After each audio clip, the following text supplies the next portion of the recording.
I appreciate you spending some time with me today. It is always good to have company when we are looking into places most people try to avoid. We have 13 distinct cases to get through today, ranging from the deserts of Australia to the mountains of Kyrgyzstan. If you are a fan of these kinds of stories, please consider subscribing, leaving a comment about where you are listening from, or gently tapping the like button. It makes the silence feel a little less heavy, especially when the ground starts whistling back at you. If you are ready, let us head out into the heat. We are starting in mid-1998 on a road that stretches forever, where a white station wagon is about to become a monument to a man who is not there anymore. It is a good day for a drive as long as you remember exactly where you are standing. There is a stretch of southern Australia so flat and so featureless that you can actually see the curve of the horizon. It is called the Nullarbor, a name that literally means no trees. It is a 200,000 square kilometer slab of limestone that looks solid, but beneath that surface, the earth is exhaling. It is a place where a man can step out of his car to stretch his legs and simply cease to exist in the time it takes to blink. Imagine standing in a space where there is nowhere to hide, yet people vanish in broad daylight. In 1998, a traveler found out the hard way that the Nullarbor is not a floor, it is a roof. And sometimes the roof gives way. Today we are going into the treeless plain to look for the people who fell through the world, starting with a driver who left his engine running and his life behind on the loneliest road on the entire planet. In the middle of 1998, on a desolate stretch of the Air Highway in South Australia, a solo traveler was driving a white station wagon across the Nullarbor plain. He was in the middle of a completely ordinary situation, just moving from one side of the continent to the other. He was the kind of person who enjoyed his own company and did not mind the long, empty stretches of the Australian outback that usually drive people to distraction. That afternoon, the sun was a white disk in a pale blue sky, and the temperature outside the car had climbed to a staggering 48 degrees Celsius. Inside the car, the air conditioning was humming, fighting a losing battle against the radiating heat coming off the asphalt. The driver was a man of habit, keeping a half-eaten sandwich on his dashboard and his wallet tucked neatly into the center console for easy access during his long journey. He had been driving for hours, watching the same low saltbush and gray-green scrub pass by his window in a never-ending loop. The Nullarbor is famous for having the longest straight stretch of road in the world, and after a while, the lack of turns begins to play tricks on a person's mind. It feels less like traveling and more like floating in a void, where the only landmarks are the occasional white skeletons of sun-bleached kangaroo remains. For most of his life, this man had been someone who valued independence and the quiet logic of a long journey. He was not a reckless person, nor was he prone to flights of fancy or unnecessary risks. He was the kind of driver who checked his oil at every fuel stop and kept a full gallon of water in the trunk just in case something went wrong. He understood that out here the environment was not your friend, but he also believed that if you respected the rules, the road would take care of you. His routine was steady and predictable, a comfort in the vastness. He liked the rhythm of the tires against the pavement and the way the shadows of the scrub grew longer as the afternoon wore on. He was a man who planned his stops and knew exactly how far he could go before the next roadhouse. He was comfortable in the silence, and he found a certain peace in the vast, treeless expanse that most people found terrifyingly empty and devoid of any human life. The Nullarbor is not just a desert, it is a giant limestone slab, a relic of an ancient seabed that was pushed up out of the ocean millions of years ago. To the casual observer, it looks like a solid, impenetrable floor. But beneath that crust, the earth is honeycombed with thousands of caves, tunnels, and deep vertical shafts. It is essentially a 200,000 square kilometer piece of Swiss cheese covered by a thin, brittle layer of rock. Most of these underground chambers are completely unmapped, stretching for miles in every direction in total darkness. The only connection they have to the surface are small openings, known as blowholes. These holes are often no wider than a man's shoulders, and they are frequently hidden by a few inches of sand or a cluster of dry grass. They are nearly impossible to see until you are standing directly on top of them, and by then it is often too late. As the sun began to dip lower, the man noticed a strange shimmering in the distance about 30 feet off the edge of the road. In the intense heat, mirages are common, but this looked different, like something metallic catching the light. He was the kind of person who could not ignore a curiosity, especially when the day had been so repetitive. He slowed the station wagon down and pulled over onto the soft, dusty shoulder of the highway. He did not turn off the engine, likely thinking he would only be out of the car for a minute. He left the driver's side door wide open to allow the air to circulate, a common practice in the extreme heat of the outback. As he stepped out, the 48-degree air hit him like a physical weight, sucking the moisture from his skin. The silence of the plane was absolute, broken only by the ticking of his cooling engine and a low, rhythmic whistling sound. This whistling was not the wind, it was the sound of the earth taking a breath. When the atmospheric pressure on the surface changes, the massive cave systems below the nullarbor equalize by sucking air in or pushing it out through the blowholes. On a hot afternoon like that one, the holes can moan and huff with the force of a jet engine. It is a haunting, organic sound that seems to beckon travelers away from the safety of the road and into the unknown. The man began to walk toward the shimmer, his boots crunching on the hard limestone crust. He was only a few yards from his car, but in that environment, even a short distance can feel like a trek. The ground beneath him felt solid, but as he moved closer to the whistling sound, he did not realize that the rock was becoming thinner. The limestone in this area had been eroded from below by centuries of moisture, leaving only a fragile, unstable ceiling. Every step he took carried him further from the idling station wagon and closer to a hidden vertical shaft. He was likely focused on the ground just ahead of him, trying to identify the source of the metallic glint. He did not see the dark, circular opening masked by a thin patch of saltbush. The whistling grew louder, a deep, resonant vibration that he could feel in his chest, and then, without any warning at all, the world simply disappeared. The crust of the earth gave way under his weight. There was no scream, no struggle, and no sound other than the dry snap of limestone and the sudden rush of air. In the time it took for a single breath, the man was gone. He fell vertically into a pitch-black chimney that dropped hundreds of feet into the cold, dry air of the underground. On the surface, the dust settled almost immediately, and the silence returned to the treeless plain. 3 hours later, a long-haul truck driver was barreling down the air highway when he spotted the white station wagon. It was parked at an odd angle on the shoulder with the door standing wide open and the engine still purring. The trucker slowed down, thinking someone might be having mechanical trouble, but as he got closer, he saw that the car was completely empty. There was nobody in the driver's seat and nobody in the surrounding scrub. The trucker pulled over and walked toward the wagon, calling out into the heat. He found the driver's wallet and identification sitting on the center console, along with a half-eaten sandwich that was now hard and curled from the sun. The keys were missing from the ignition, but everything else was in perfect order. It looked as if the driver had simply stepped out for a moment to stretch his legs and then vanished into the thin, shimmering air. Local police from the nearest outpost arrived shortly after the report. They searched the immediate area around the car, but they found no footprints on the hard, unforgiving limestone. There were no signs of a struggle, no blood, and no indication that another vehicle had stopped nearby. In the outback, a person can lose their mind in the heat in under 3 hours, but even a disoriented person leaves a trail. This man had left nothing behind but his open door. The search eventually grew to include specialized cave divers and experts from the Cave Exploration Group of South Australia. They knew about the vertical trap. They began to walk in widening circles, looking for any sign of a fresh collapse or a hidden blowhole. They understood that the nullarbor was not a solid landscape, but a mesh of holes waiting for a single wrong step. They described the plain as a place that inhales the unwary without a trace. Several days into the search, a team of investigators using a high-resolution drone spotted something unusual. About 40 feet from where the station wagon had been parked, there was a small, inconspicuous opening in the rock. When they lowered a camera into the shaft, the light caught a glint of metal on a narrow limestone ledge about 300 feet down. It was a set of car keys resting in the dust, far beyond the reach of any sunlight. The keys confirmed what the investigators had feared. The driver had stepped off the road and fallen directly into one of the natural chimneys that honeycomb the plain. Because the air inside the caves is so dry and cold, the drop likely killed him instantly, or the lack of light and water finished the job within hours. To recover a body from such a depth in an unmapped system is a task that carries a high risk of more fatalities for the rescue teams. Despite the discovery of the keys, the traveler's body was never recovered from the deep.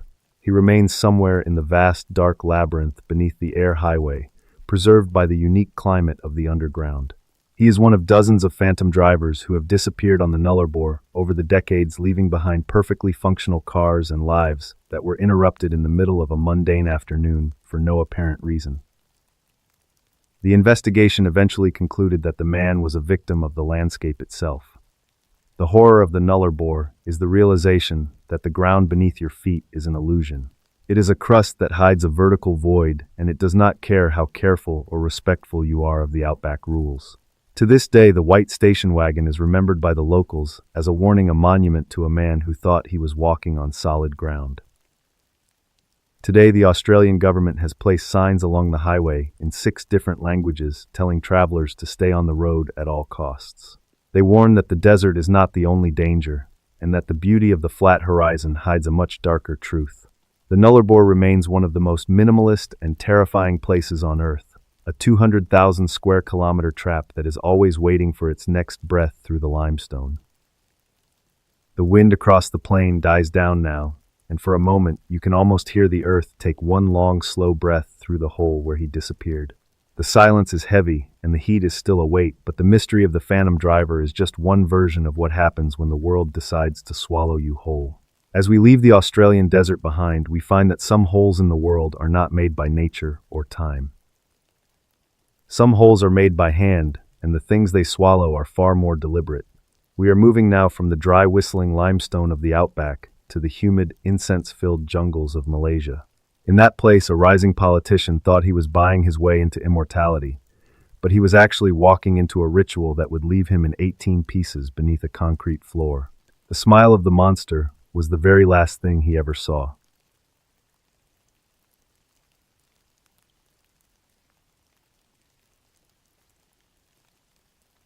In July of 1993, in the dense emerald forests of the Pahang region in Malaysia, a 49-year-old state assemblyman named Mazlan Idris was sitting in the back of his car, loosening his collar to escape.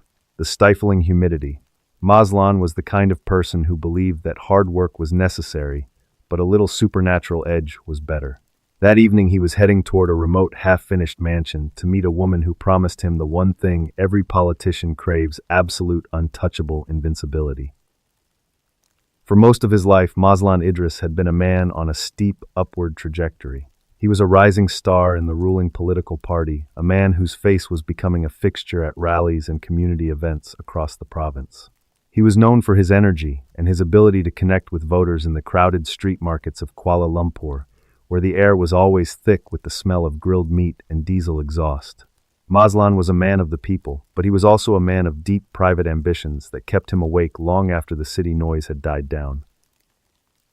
In the early 1990s, the political landscape in Malaysia was a high-stakes arena where power was as fluid as the tropical rain.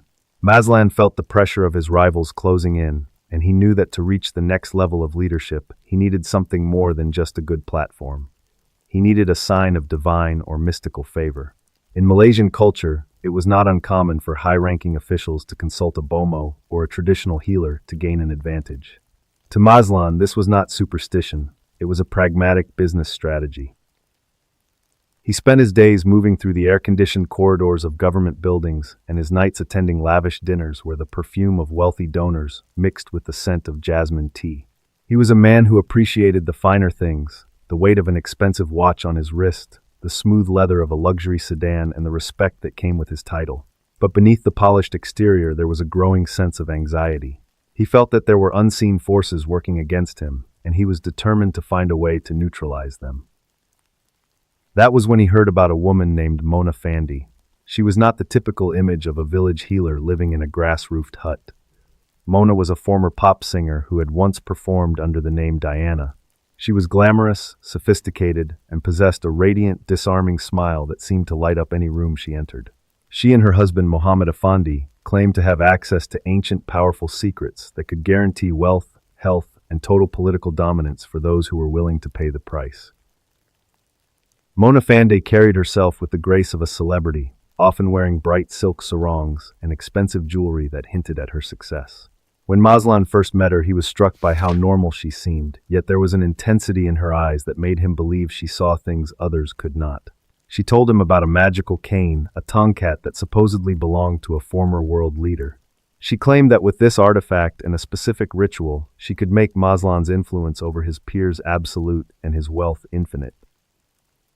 Mazlan began to visit Mona and her husband, more frequently drawn in by their confidence and the promise of a shortcut to the top. He started withdrawing large sums of cash from his bank accounts, totaling over 250,000 ringgit. To Mazlan, this was an investment in his future. He saw himself standing on a stage before thousands, protected by an invisible shield of spiritual power that no rival could pierce. He trusted Mona because she didn't just talk about magic, she lived a life that looked like the success he wanted. The first small deviation from his normal routine happened on the 2nd of July 1993. Mazlan told his family and his staffers that he had a private meeting to attend and that he would be back shortly. He left his office in a hurry, carrying a large amount of cash. He did not take his usual security detail, and he did not leave a destination in his logbook. He was heading toward an unfinished 2-story mansion in a secluded area of Pahang, a place where the jungle grew so thick it felt like the trees were trying to reclaim the road. The mansion was a skeleton of concrete and steel standing in a clearing surrounded by ancient ferns and heavy tropical vines. It was a place of shadows and damp earth far away from the bright lights and political rallies of the city. When Mazlan arrived, the sun was setting, casting long orange streaks across the unfinished walls. Mona and her husband were waiting for him. They led him into a room on the ground floor, where the air was heavy with the scent of burning incense and the sweet cloying aroma of traditional flowers. Mona explained that for the ritual to work, Mazlan had to surrender his physical senses to the spiritual world. She told him that the spirits required total trust. He was instructed to lie down on the floor, flat on his back, and close his eyes. He was told that he would hear voices and feel a presence, but he was strictly forbidden from opening his eyes until the ceremony was complete.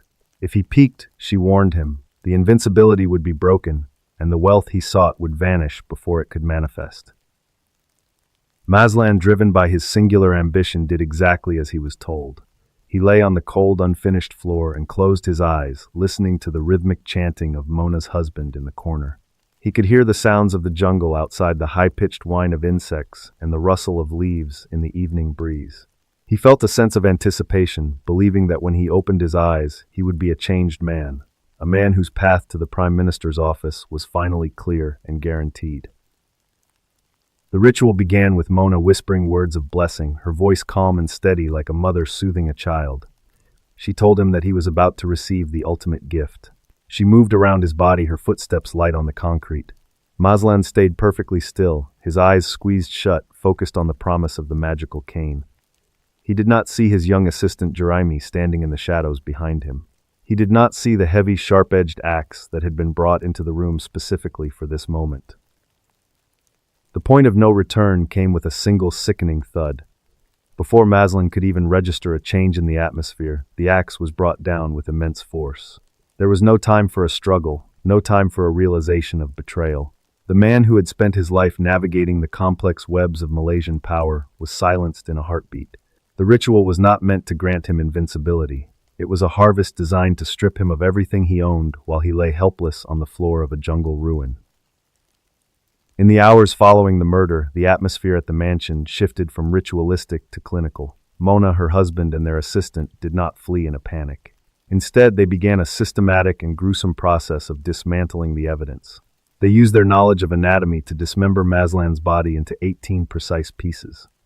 Each part was handled with a cold, terrifying efficiency, as if they were performing a routine task rather than a horrific crime.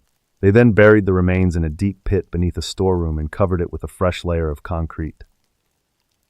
The following morning, while the police were beginning to receive reports of a missing politician, Mona Fandi and her husband went on a shopping spree.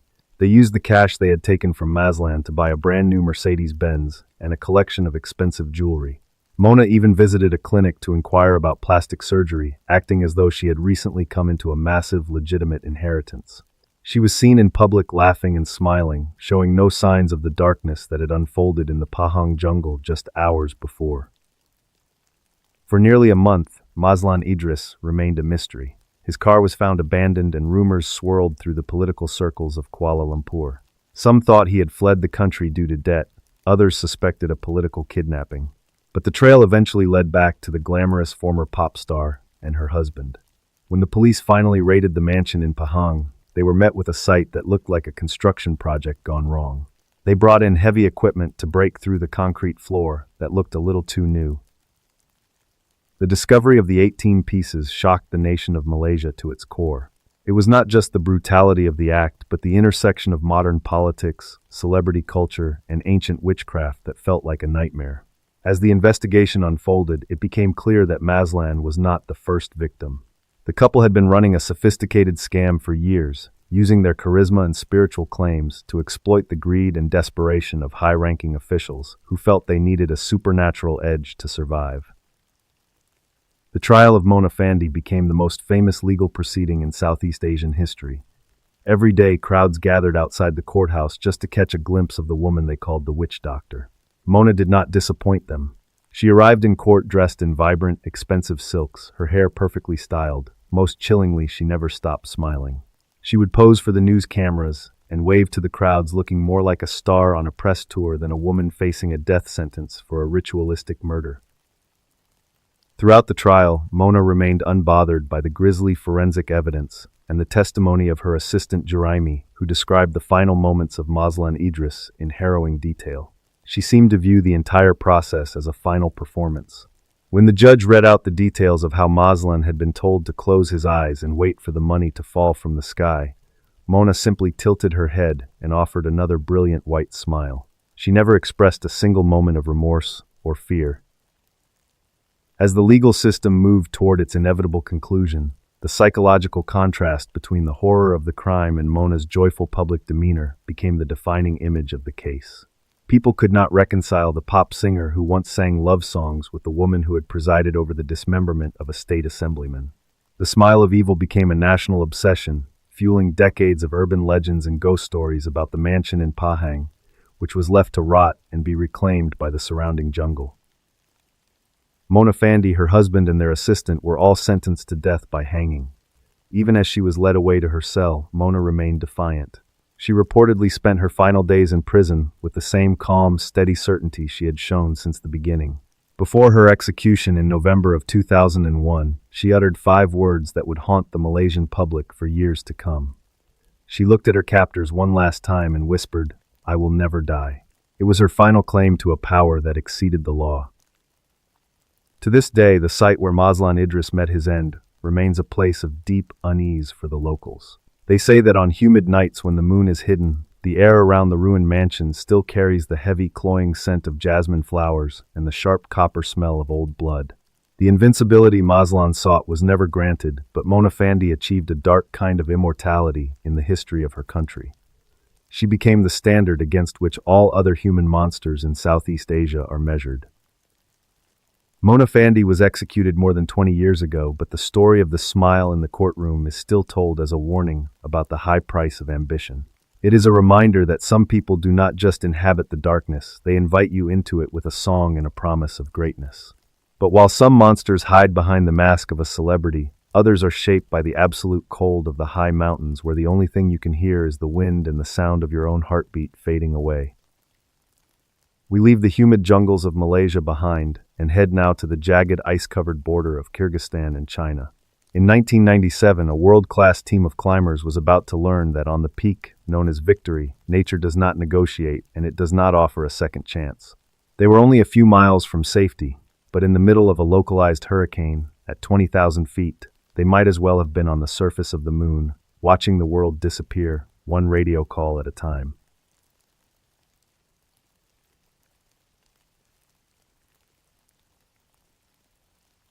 In August of 1997, on the jagged border between Kyrgyzstan and China, a world-class mountaineer named Anatoly was checking the straps on his pack at the base of Pik Pobeda.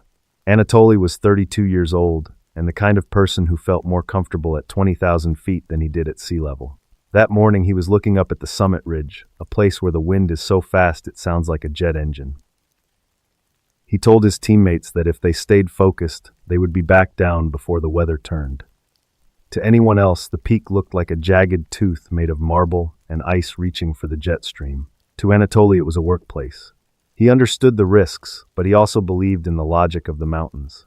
If you prepared well, if you moved efficiently, and if you respected the rules of altitude, the peak would let you pass. Anatoly had spent most of his youth in the cramped industrial cities of the former Soviet Union, where the sky was often gray with the smoke of factories. But every summer he fled to the mountains. By the time he was in his 20s, he had earned the title of Snow Leopard, a distinction given only to those who climbed the 5 highest peaks in the region. He was a man of steel and silence, known for his ability to endure conditions that would break most. He was not a thrill seeker in the traditional sense. He did not climb for the rush of adrenaline or the fame. For Anatoly, climbing was a form of engineering. He could tell you the exact weight of every carabiner on his harness and the thermal rating of every stitch in his down jacket. He was a scientist of the vertical, meticulous and calm. He believed that the mountain was an indifferent force, and as long as your calculations were correct, you survived. That morning, the base camp was a small village of bright nylon tents, nestled against the gray moraine. The air was thin and crisp, smelling of old ice and kerosene from the camp stoves. Anatoly sat on a crate, sipping tea and watching his friends. They were the best of the best, a brotherhood of men who had spent more time in the death zone than they had in their own living rooms. They shared a shorthand language of nods and brief status updates. The team was attempting the Zhuravlev route, a path that was as beautiful as it was lethal. It required a level of technical skill that few people on Earth possessed. They were not just walking up a slope, they were navigating a vertical world of crumbling rock and blue bottomless crevasses. Anatoly was the lead climber, the one who would set the path and fix the ropes for the others. He felt the weight of that responsibility, but it was a weight he was used to. As they began their ascent, the world below them started to shrink. The green valleys of Kyrgyzstan disappeared into a haze of distance, replaced by the monochromatic world of the high alpine. There is a specific kind of silence at that altitude, a silence that feels heavy against your eardrums. The only sounds are the rhythmic crunch of crampons on ice and the steady, labored breathing that comes with a lack of oxygen. Anatoly moved with a grace that was almost hypnotic. His habits were legendary among his peers. He would spend hours at night checking his ropes for the slightest fray and sharpening his ice axes until they could shave hair. He treated his equipment like an extension of his own body. He was the kind of person who would skip a meal to ensure his teammates had enough fuel for their stoves. He was a man built for the high places, and on that clear August morning, it seemed like Pic Pobeda was finally going to grant him the summit. Pic Pobeda, which means Victory Peak, is famous for its treachery. It is the most northerly 7,000-meter peak in the world, which means it experiences Arctic conditions at altitudes where the air is already too thin to support life. The mountain creates its own weather, a localized hurricane that can appear without a single warning sign. Climbers call it the refrigerator because the cold there is not just a temperature, it is a physical force that can shatter metal. By the second day, the team had reached 6,900 meters. They were standing on a narrow ridge that looked out over the vast emptiness of China. The view was breathtaking, but Anatoly was not looking at the view. He was looking at the sky. The horizon had taken on a strange, bruised purple color, and the barometric pressure on his watch was dropping so fast it looked like a countdown. The air suddenly felt brittle, and the wind began to moan through the rock. The first small deviation occurred when the wind changed direction. It did not just pick up speed, it started to swirl in a way that defied the normal patterns of the ridge. Then the purple sky was replaced by a wall of white that seemed to rise out of the ground. In 1997, the meteorological data was not as precise as it is today. The team was effectively blind. Within 30 minutes, visibility was reduced to the length of a climbing axe. This was the Pobeda weather, a horizontal blizzard of ice crystals that stripped the skin and made it impossible to see your own hands. The temperature dropped to minus 60 degrees. At that level of cold, the air itself becomes a weapon. If you take a deep breath without a mask, you can flash freeze your own lungs. Anatoly signaled for the team to hunker down, but the wind was so loud that his voice was swallowed before it could reach the man standing 3 feet away. The trigger event happened when the team was forced to split.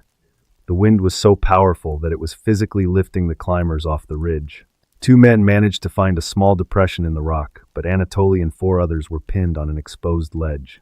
They tried to set up their tent, but the jet stream winds shredded the nylon in seconds. They were left with nothing but their down suits and their shovels, standing in a world that was trying to erase them. The escalating pressure chain began as the hours turned into days.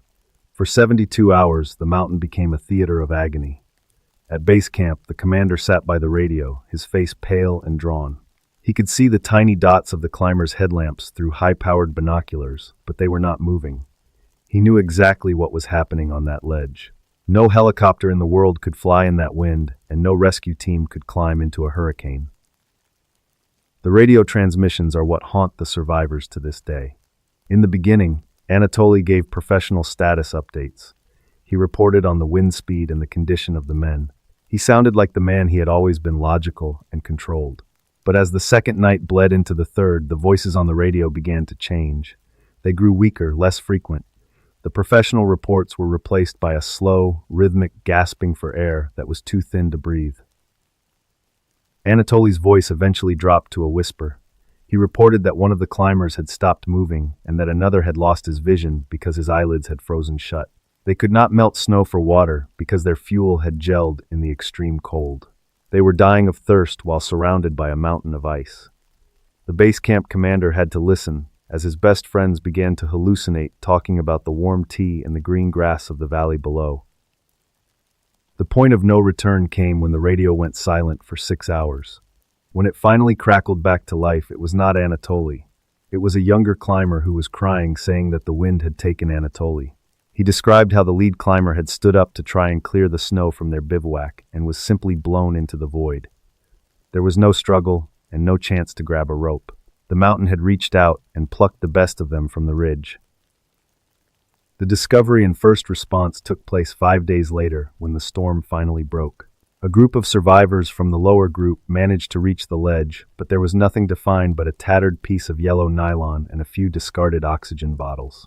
The 4 men who had been with Anatoly were gone. The ridge was scoured clean by the wind, leaving only the hard blue ice and the indifferent marble of the summit. They were standing on a grave. In the aftermath, the investigation revealed the true horror of the '97 disaster. It was not just one mistake or one piece of bad luck. It was the unique Arctic geography of Pic Pobeda. The jet stream had dipped lower than usual, creating a localized pressure trap that pinned the climbers in place while the temperature did the rest. They had done everything right, and yet they were dead. The mountain had changed the rules in the middle of the game. The redefining clue came a year later when another team was attempting the same route. They were moving through the Great Couloir, a 2,000-meter drop that leads down into China. They spotted a glint of metal and a scrap of bright fabric frozen into a wall of ice. It was a climbing axe, still gripped by a gloved hand. The glacier was slowly carrying the bodies down the north face, moving them centimeters at a year like a slow-motion conveyor belt of history. The final tightening before the climax occurred when the search team realized they could not reach the remains. The ice was too unstable, and the risk of another storm was too high. They had to leave them there visible, but untouchable. Anatoly and his team had become part of the mountain itself. They were no longer men. They were ice ghosts' landmarks that future generations of climbers would use to navigate the treacherous path to the summit. The climax of the story is not a moment of action, but a moment of absolute silence. It is the realization of the base camp commander as he turned off the radio for the last time. He knew that for the rest of his life he would hear those whispered goodbyes every time the wind picked up. He understood that on Victory Peak, the only true victory is making it back to the valley alive. The summit is just a place where you go to see how much you are willing to lose. The final truth remains unsolved because the bodies were never recovered. They are still up there, tucked into the creases of the Great Couloir, or buried under 1,000 tons of fresh snow. They stay perfectly preserved in the cold, dry air forever. 32 years old, forever dressed in their bright 1990s climbing gear. They are a testament to a time when a group of men believed they could engineer their way through the heart of a hurricane. On Victory Peak, the wind still carries a faint metallic ring. It sounds like a climbing axe hitting the ice, a rhythmic clink that echoes through the marble canyons when the air is still. But as we leave the freezing heights of the Tian Shan Mountains and head toward the coastal dunes of Argentina, we find that the most dangerous things are not always found in the clouds. Sometimes the most lethal thing in the world is a single click of a camera shutter. In '97, a man named Jose Luis Cabezas took a photo of someone who had spent millions of dollars to remain a ghost. He was just a photographer doing his job, but in a world of corruption and shadows, a piece of film can be just as deadly as a jet stream wind. He was kidnapped and taken to a lime pit where the truth was set on fire. It was a message meant to silence a nation, but it ended up starting a revolution.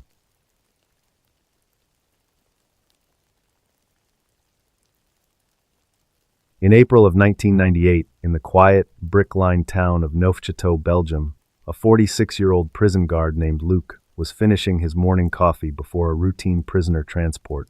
Luc was the kind of person who believed in the steady, predictable nature of the system and had spent 20 years following the rules without question. That morning he was looking out his kitchen window at the gray sky, thinking only about the paperwork he had to finish before the weekend. That day, Luc was tasked with guarding the most hated man in the country. He was part of the security detail moving Marc Dutroux, a man whose name had become a curse in every household from Brussels to the Ardennes. Luc was confident that with enough handcuffs, enough locked doors, and enough armed men, the monster was contained. He did not feel fear as he drove to work, only the professional detachment of a man who had seen the inside of 100 cells and never once doubted the bars. Luc was a man of routine and order. He lived in a modest house where the hedges were always trimmed to the same height and the mail was collected at the same time every afternoon. He valued the quiet stability of his life and took pride in the fact that in 2 decades of service, he had never lost a set of keys or missed a shift. To Luc, the prison was not a place of drama, but a place of management. He saw himself as a technician of security, a man who kept the chaotic world separate from the ordered one. His workspace was a world of heavy steel and reinforced glass, a place where the air always smelled of floor wax and industrial disinfectant. Luc moved through these halls with a practiced ease, his heavy boots making a familiar, comforting rhythm against the concrete. He knew the weight of every door and the exact sound a bolt made when it slid into place. For Luc, safety was not a feeling, but a result of meticulous habits that he performed hundreds of times a day without fail. In 1998, the country of Belgium was still paralyzed by the collective trauma of the Dutroux case. Just 2 years earlier, the discovery of a secret cellar dungeon and the bodies of young girls had sparked a national revolt. Luc remembered the White March when 300,000 people took to the streets in absolute silence. It was a time when the trust between the people and the government had shattered, and the police were seen as either incompetent or deeply corrupt. Luc felt the weight of that national anger every time he put on his uniform, but he processed it through his commitment to the rules. He believed that the only way to heal the country was to show that the system could still function, that justice could be delivered through procedure. He saw the trial of Marc Dutroux as the ultimate test of that belief. As long as the prisoner was in his custody, Luc felt that he was personally holding the social contract together with his own 2 hands. The morning of the transport felt like any other Tuesday.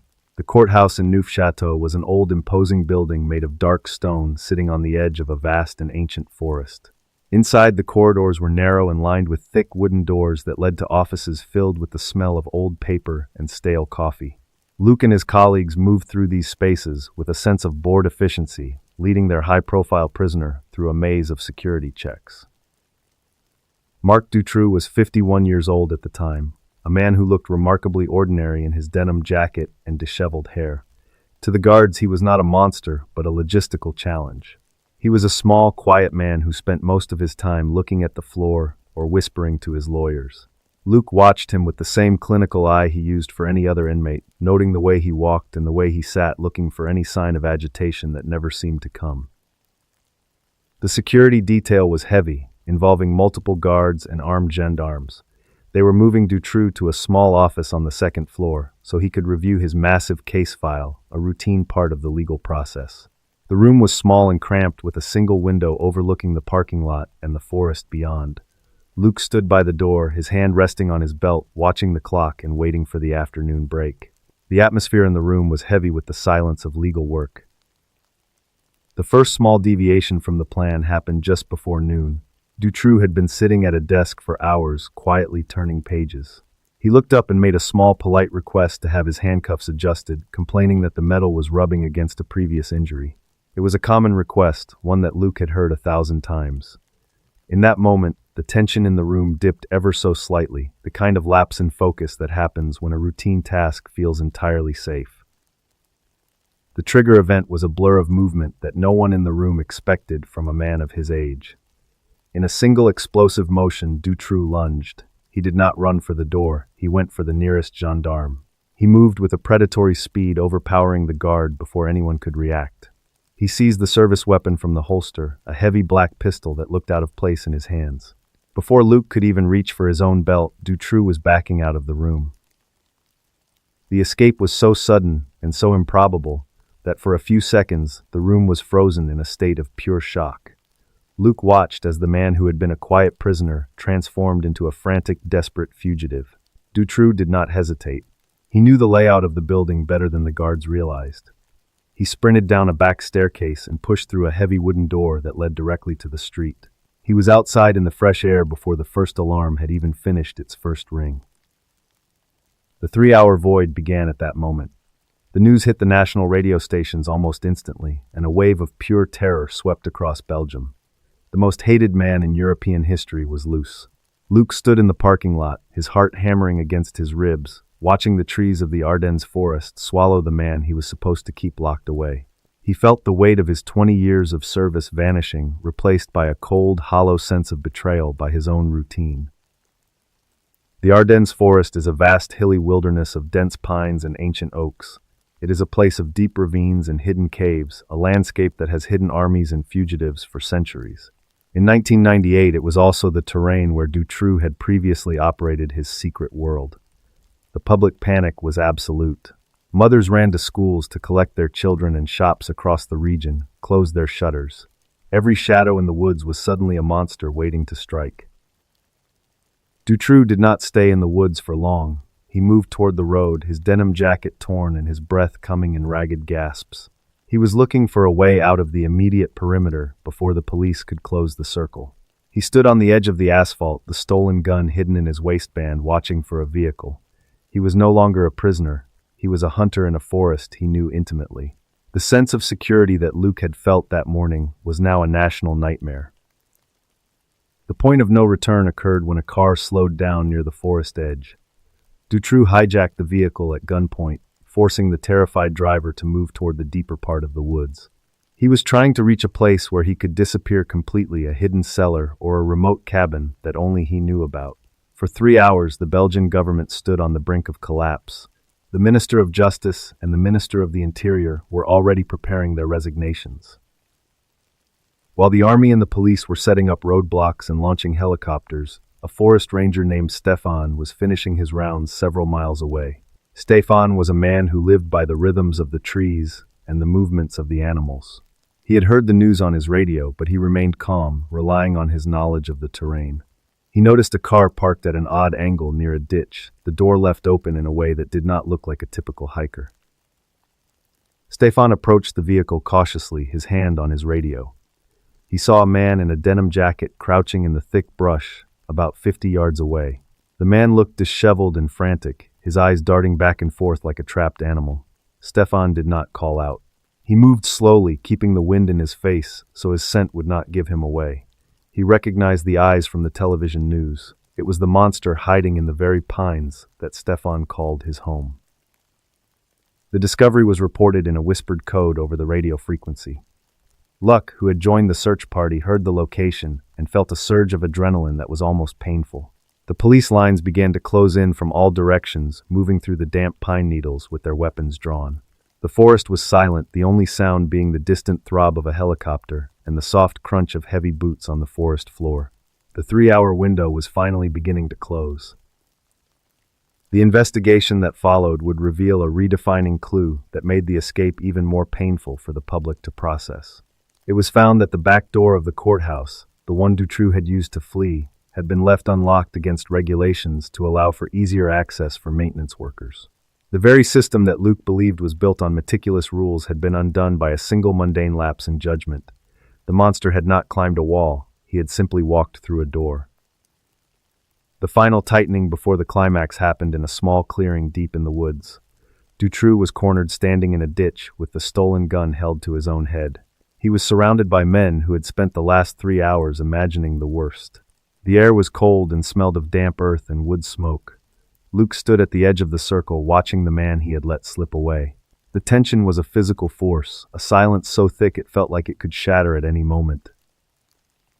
The climax was not a shootout, but a sudden violent tackle. A police officer named Stefan Piet, who had been moving through the brush from behind, lunged at Dutroux before he could pull the trigger. They went down into the mud and the pine needles in a tangle of limbs and denim. Luke watched as the monster was pinned to the earth, the stolen gun kicked away into the leaves. The 3 hours of terror ended not with a bang, but with the sound of handcuffs clicking into place. The cold ending of the day was the sight of Dutroux being led back into a high-security van, his face covered in dirt and his denim jacket ruined. He was returned to a cell, but the damage was already done. The government fell within hours, and the people of Belgium were left with the realization that their sense of safety was a fragile thing held together by doors that were sometimes left unlocked. The system had failed, and the monster had proven that he could still reach out from the dark. Luke went home that night and sat at his kitchen table looking at the same coffee cup he had used that morning. He felt like a different man. The hedges were still trimmed and the house was still quiet, but the logic of his 20 years of service was gone. He understood now that bars and locks were only as strong as the people who watched them, and that even the most routine Tuesday could become the day the world falls apart. The monster was back in his cage, but the forest was still there. Marc Dutroux remains in a high-security cell to this day, a man whose every request for parole triggers a new wave of national grief. He is a prisoner of a system that was rebuilt from the ground up because of those 3 hours in 1998. But as we leave the misty forests of the Ardennes behind and head toward the high frozen glaciers of the Swiss Alps, we find that some secrets are kept, not by locks and keys, but by 70 years of blue, unmoving ice. In 1997, the Aletsch Glacier began to melt, surrendering a mystery that had been frozen in time since 1926. 3 brothers had set out for a climb in their wool coats and hobnailed boots, and they had stayed on the mountain for 7 decades. They were not running from anyone, and they were not hiding, but the mountain had its own way of keeping them. When they finally returned to the world, they brought with them a story of a wait that lasted a lifetime.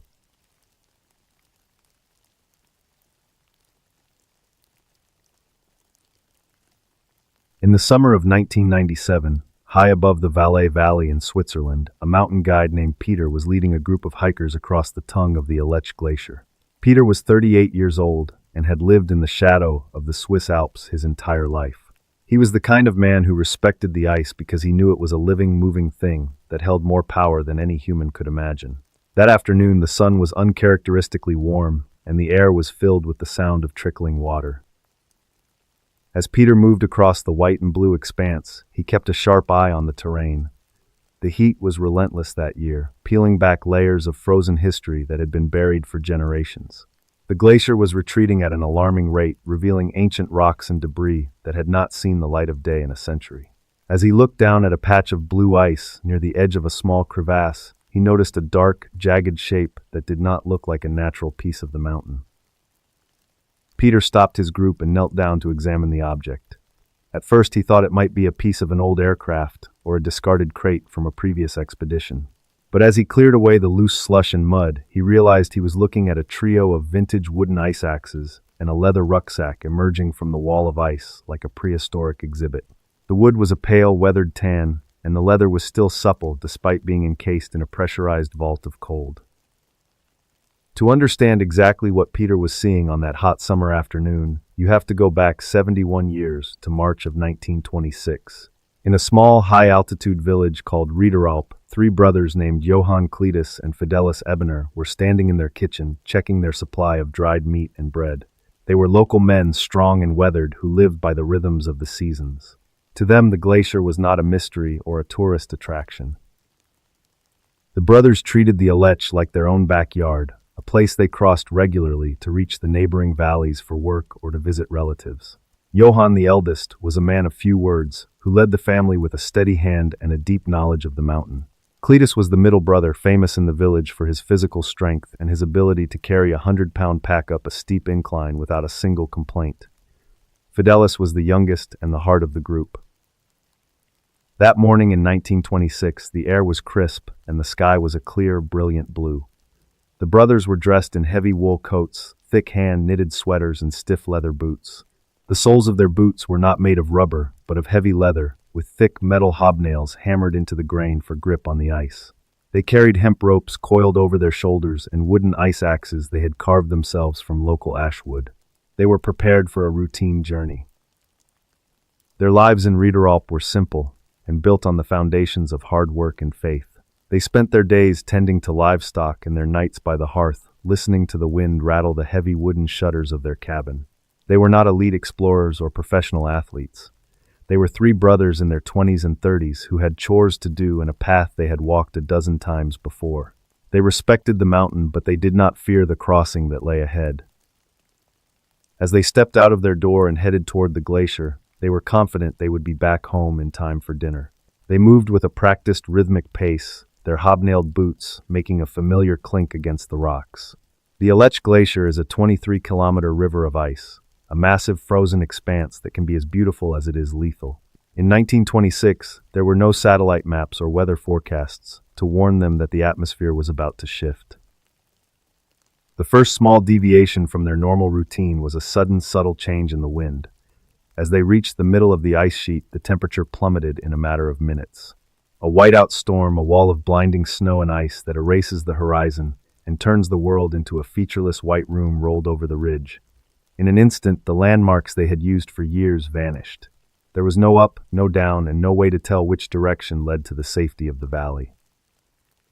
They likely huddled together, using their heavy wool coats to create a small pocket of warmth against the freezing wind.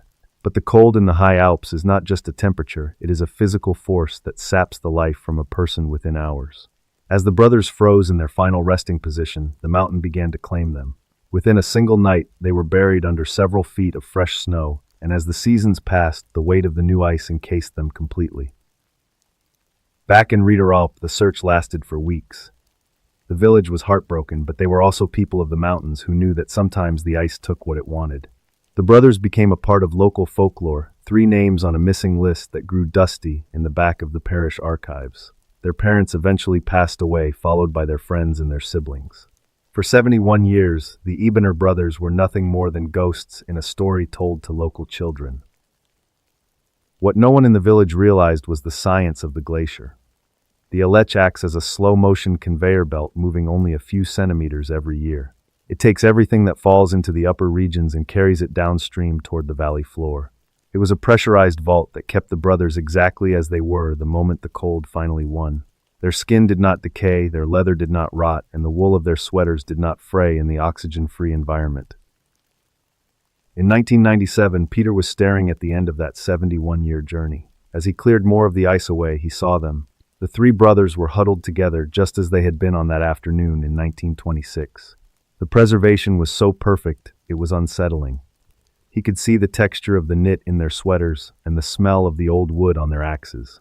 It was as if they had simply sat down for a rest and forgotten to wake up for 3/4 of a century. News of the discovery reached the valley quickly, sparking a global sensation. A grandnephew named Stefan, who had only ever known his uncles as names on a family tree, was called to the local morgue to identify the remains. He sat in a cold, quiet room as the authorities presented him with the personal effects that had been pulled from the ice. The room was filled with the heavy, damp scent of 70-year-old leather and the faint, lingering smell of the wood smoke from a long, dead fire. Stefan looked at the hobnailed boots and the wooden axes, recognizing the items from the grainy black and white photographs in his family albums. Among the items was a small silver pocket watch that had been found in the coat of Johann Ebener. It was a simple piece, worn smooth by the friction of a pocket over years of work. When the local watchmaker carefully opened the casing, he found that the internal mechanism was clean, dry, and surprisingly free of any rust or damage. The watchmaker turned the hands and found that the watch had stopped at exactly 4:32. That was the moment the cold had finally overcome the movement of the gears and the rhythm of Johann's heart in the spring of 1926. It was a quiet, mechanical record of the exact second their lives had been paused by the mountain. Stefan held the watch in his hand, feeling a strange connection to a man he had never met, but whose final moment was now resting in his palm. The funeral was held a few weeks later in the cemetery at Rainstorm. The entire village gathered to pay their respects, looking at the 3 small caskets that were finally being laid into the earth. The mourners were people the brothers had never known, relatives from a generation that was not even a thought when the brothers set out for their climb. The mountain had finally opened its vault and surrendered its secret because the world had grown too warm to keep the truth hidden any longer. The Ebener brothers were finally home, laid to rest in the soil of the village they had left on a mundane morning 71 years before. The silver pocket watch was wound for the last time in 1926, and it did not tick again until it was held by a man in 1997 who finally understood what it meant to wait. It was a quiet, slow-motion end to a lifetime spent in the ice, a reminder that the earth eventually gives back what it takes, even if it takes a century. But while the Swiss Alps offer a quiet, frozen dignity to the dead, the sugarcane fields of South Africa provide a much darker and more violent kind of concealment. In the coastal city of Durban, the wait is much shorter and the secrets are much more aggressive. There a man uses the height of the green stalks to hide a business that is built on the desperation of the poor and the promise of a better life. We are heading now to a place where the air is sweet with the smell of rotting cane.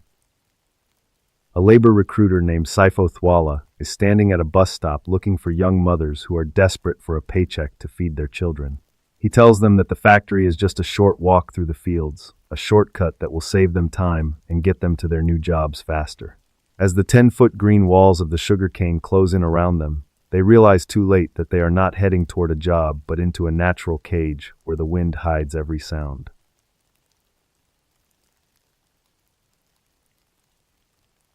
In the spring of 1997, near the coastal city of Durban, South Africa, a 24-year-old mother named Zanele was standing at a dusty bus stop clutching a thin plastic folder that held her identification papers. Zanele was the kind of person who refused to let poverty define her future. That morning she was meeting a well-dressed man who had promised her a high-paying job at a local garment factory. As she waited, she was already imagining the look on her mother's face when she brought home her first real paycheck to help with the children. Zanele had spent most of her life in the Phoenix Township, a place of vibrant community and deep culture that was struggling to find its footing in the early years of post-apartheid South Africa. The air in the township was often filled with the sound of children playing in the dirt streets and the distant rhythmic thumping of music from small storefronts. It was a place where people looked out for one another, but it was also a place where economic desperation was a constant silent wait. For a young mother like Zanele, every day was a series of calculations about how to stretch a handful of coins to cover another night of food. She was a woman of quiet strength and meticulous habits. Every morning she would wake up before the sun to wash her clothes by hand and ensure her children were ready for the day. She took great pride in her appearance, believing that even if you had very little, you should present yourself to the world with dignity. She wore a bright, colorful dress that day, one she saved for special occasions like job interviews. She was not a person who took risks, and she certainly did not trust strangers easily, but the man she was meeting did not feel like a stranger. The recruiter, a man named Sipho Thwala, had a gentle demeanor and a voice that was as smooth as silk. He did not look like a predator. He looked like a professional, a ladder out of the mud for someone like Zanele.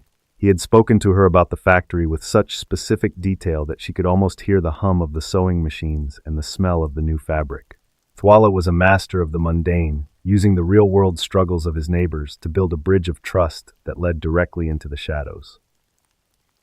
For weeks, Thwala had been a fixture in the community, moving through the townships with the confidence of a man who held the keys to a better life. He targeted women who were visibly striving, those who stood a little taller and worked a little harder. He understood the psychological landscape of 1997 South Africa perfectly. He knew that hope was a powerful motivator, and he knew that for a woman like Zanele, the promise of a legitimate paycheck was more enticing than any amount of gold. He played the role of the benefactor with a practiced, chilling ease. As Zanele stood at the bus stop, Thwala approached her with a wide, friendly smile. He apologized for being a few minutes late and checked his own watch, acting as if he had a dozen other appointments to keep. He told her that the factory was only a short distance away, but that the main road was currently blocked by construction. He suggested they take a shortcut through the nearby sugarcane fields to save time. Zanele hesitated for a second, but then she looked at the folder in her hand and the professional look on his face, and she nodded her head. The first small deviation from the plan happened the moment they stepped off the pavement and onto the dirt track that led into the plantation. The sugarcane in KwaZulu-Natal is not like a typical garden crop. It grows over 10 feet tall, thick and green, creating walls that are almost impossible to see through. As they walked deeper into the field, the sounds of the township, the cars, the music, the voices began to fade away. It was replaced by a low, constant hiss of the long, sharp leaves brushing against each other in the coastal breeze. The trigger event was the realization of how isolated they had become within just a few minutes of walking. The sugarcane was so dense that the sun was almost completely blocked out, leaving the path in a perpetual humid green twilight.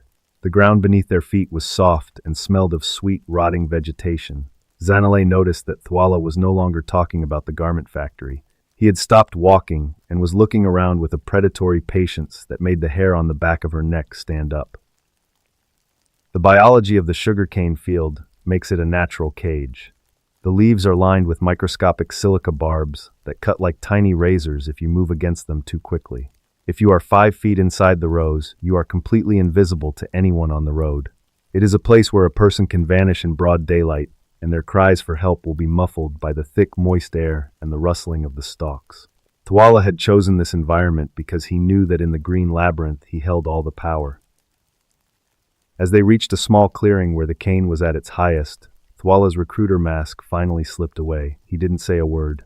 He simply turned and lunged at Zanele with a blitz attack that was designed to overwhelm her before she could even process the danger. He was a power, assertive killer, a man who derived his satisfaction from the total control he exerted over his victims in their final moments. He did not bring a weapon with him because he did not need one. He intended to use the very clothes Zanele had worn to her interview. The escalating pressure chain for the investigators would later reveal that Zanele was just one of many. Throughout 1997 and early 1998, women were disappearing from the Phoenix area at a rate of 1 per week.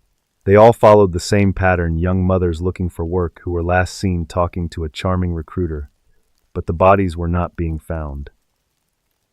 The sugarcane was so massive and the harvest cycles so long that the earth was holding on to its secrets, hiding the remains of 19 women in the silent rows of the plantation. Zanele, however, was not like the others. When Thwala moved to bind her, she fought back with a ferocity that he had not expected. She didn't just scream. She used every ounce of strength she had to claw at his face and pull herself away. She ignored the sharp leaves of the cane that were slicing into her arms and legs as she dove into the thickest part of the field. She could hear him behind her cursing and thrashing through the stalks, but she didn't look back. She ran until her lungs felt like they were on fire. The point of no return for Saifo Thwala was that moment of escape. He had been operating with total impunity because he believed his victims had no voice. But Zanele stumbled out onto a road covered in blood and cane scratches and flagged down a passing motorist. She didn't just survive, she became the defining witness. She gave the police a description of the recruiter that was so specific it allowed them to create a composite sketch that was posted on every telephone pole and storefront in Durban within 48 hours. The investigation led by the South African Police Service began to piece together the horrifying signature of the Phoenix Strangler. They found that he did not use ropes or knives.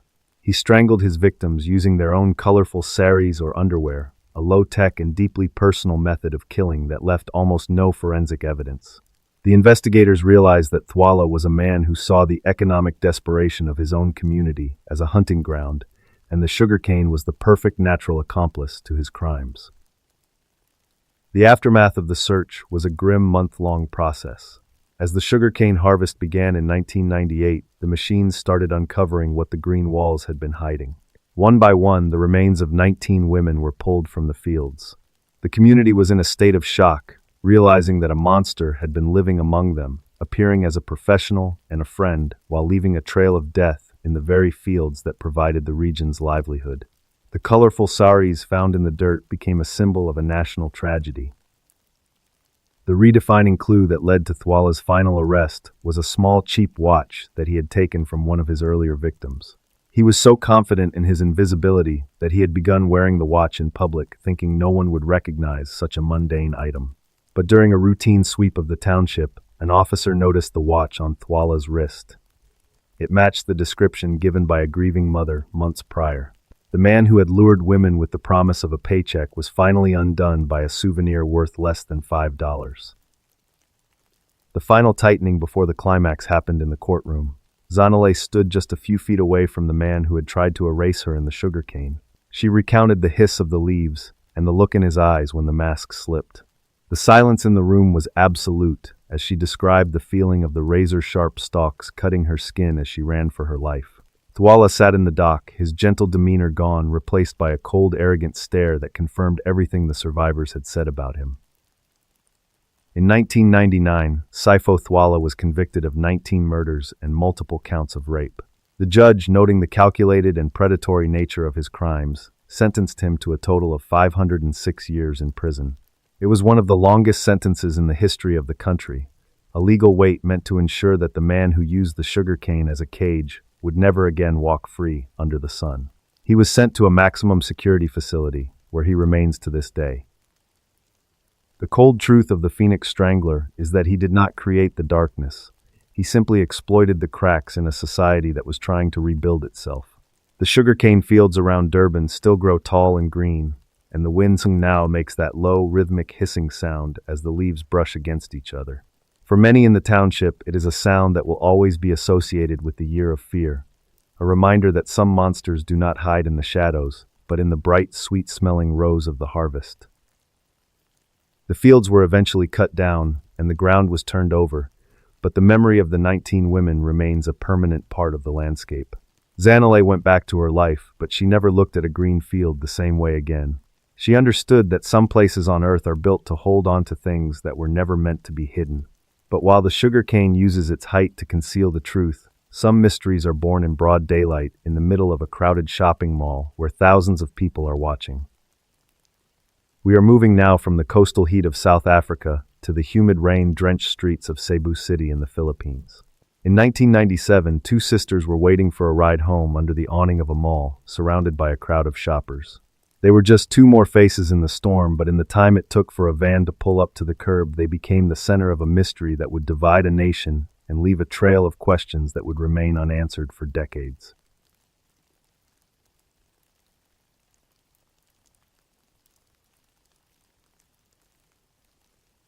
In the late afternoon on July 16, 1997, in the middle of a torrential downpour in Cebu City, Philippines, two sisters were standing under the concrete awning of the Ayala Center Mall.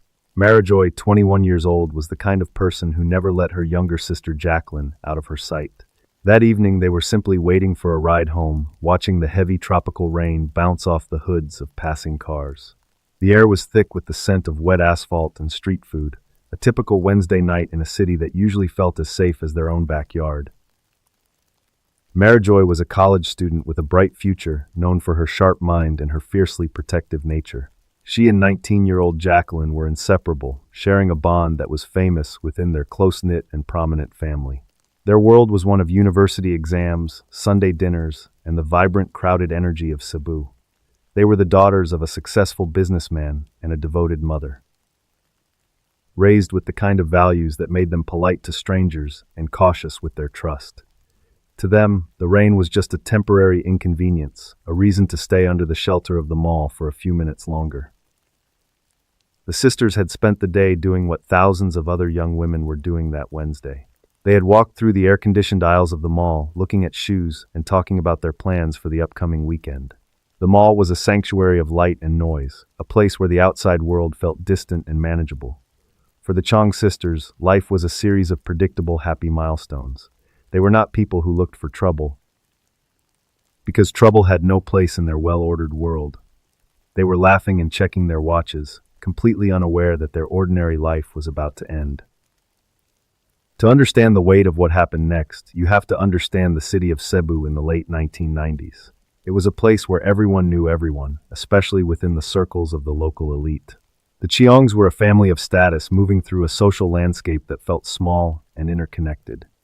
Marijoy was a leader, the kind of person who planned the family outings and made sure Jacqueline was always accounted for. She carried herself with a quiet confidence, a trait that she had inherited from her father, and she was the anchor for her younger, quieter sister. Jacqueline was the more reserved of the two, often leaning on Marijoy for guidance in social situations. She was a gentle soul known for her kindness and her easy smile. On that Wednesday, she had been following her older sister's lead, enjoying a rare afternoon of shopping away from the pressures of her studies. They were just two more faces in the crowd of thousands of shoppers, but their prominence made them recognizable to those who moved in their same social circles. They were the perfect image of a successful, happy Filipino family, standing in the middle of a storm that was about to wash everything away. The normal life of the Chiong family was built on a foundation of hard work and deep-seated tradition. They lived in a beautiful home where the doors were always open to friends and where the family gathered every evening to share a meal. Marijoy and Jacqueline were the pride of their parents, the proof that they had succeeded in giving their children a life of safety and opportunity. As they stood under that awning, they were probably thinking about the dinner that was waiting for them at home, and the warm, dry clothes they would change into once their ride finally arrived through the heavy rain.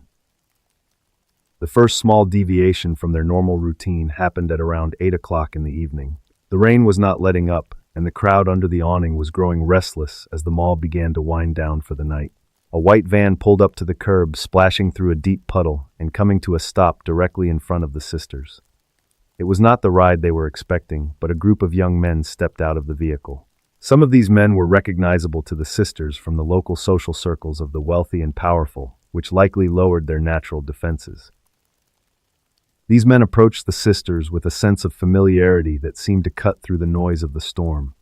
They called out the sisters' names in the crowded air, their voices casual and friendly. There was no immediate sense of danger, no reason for the hundreds of people around them to suspect that anything was wrong. In a city like Cebu, seeing young people from prominent families interacting at a mall was a completely ordinary sight. But as the conversation continued, the tone began to shift into something more insistent, a rising pressure that Marijoy surely felt even if she did not yet show it. What happened next would be debated in courtrooms and on television screens for the next 30 years. The sisters were led toward the van. There was no loud struggle and no scream that could be heard over the drumming of the rain on the metal roof of the mall. In the time it takes for a single traffic light to change, Marijoy and Jacqueline were pulled inside the vehicle. The door slid shut with a heavy final thud, and the van disappeared into the gray curtain of the tropical downpour. Two sisters who had been standing in a crowd of thousands were suddenly inexplicably gone. When the sisters did not arrive home for dinner, the family's concern quickly turned into a cold, sharp panic. They called every friend and relative they could think of, but the mall was empty, and the girls' phones remained silent. The rain continued to fall throughout the night, washing away any physical traces that might have been left on the pavement. The Chiong family spent the next 48 hours in a state of absolute agony, navigating a world that had suddenly become unrecognizable. They were a family of influence, but they found that all the status in the world could not bring their daughters back. The search was frantic and disorganized, a chaotic response to a crime that had shattered the city's sense of security. 2 days later, a hiker moving through a remote and jungle-choked ravine in the town of Karkar, about 25 miles south of Cebu City, looked down into the thick brush. At the bottom of a 150-foot limestone cliff, tangled in the vines and the mud, he saw the body of a young woman. She had been handcuffed and discarded like trash in a place where the tropical humidity and heavy rains were already working to erase the evidence of what had been done to her. The body was identified as Marijoy Chiong.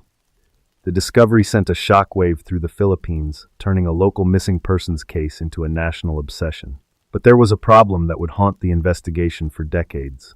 Marijoy's father, a man who knew his daughter's every feature, looked at the remains in the mud and initially told the police that it was not his daughter.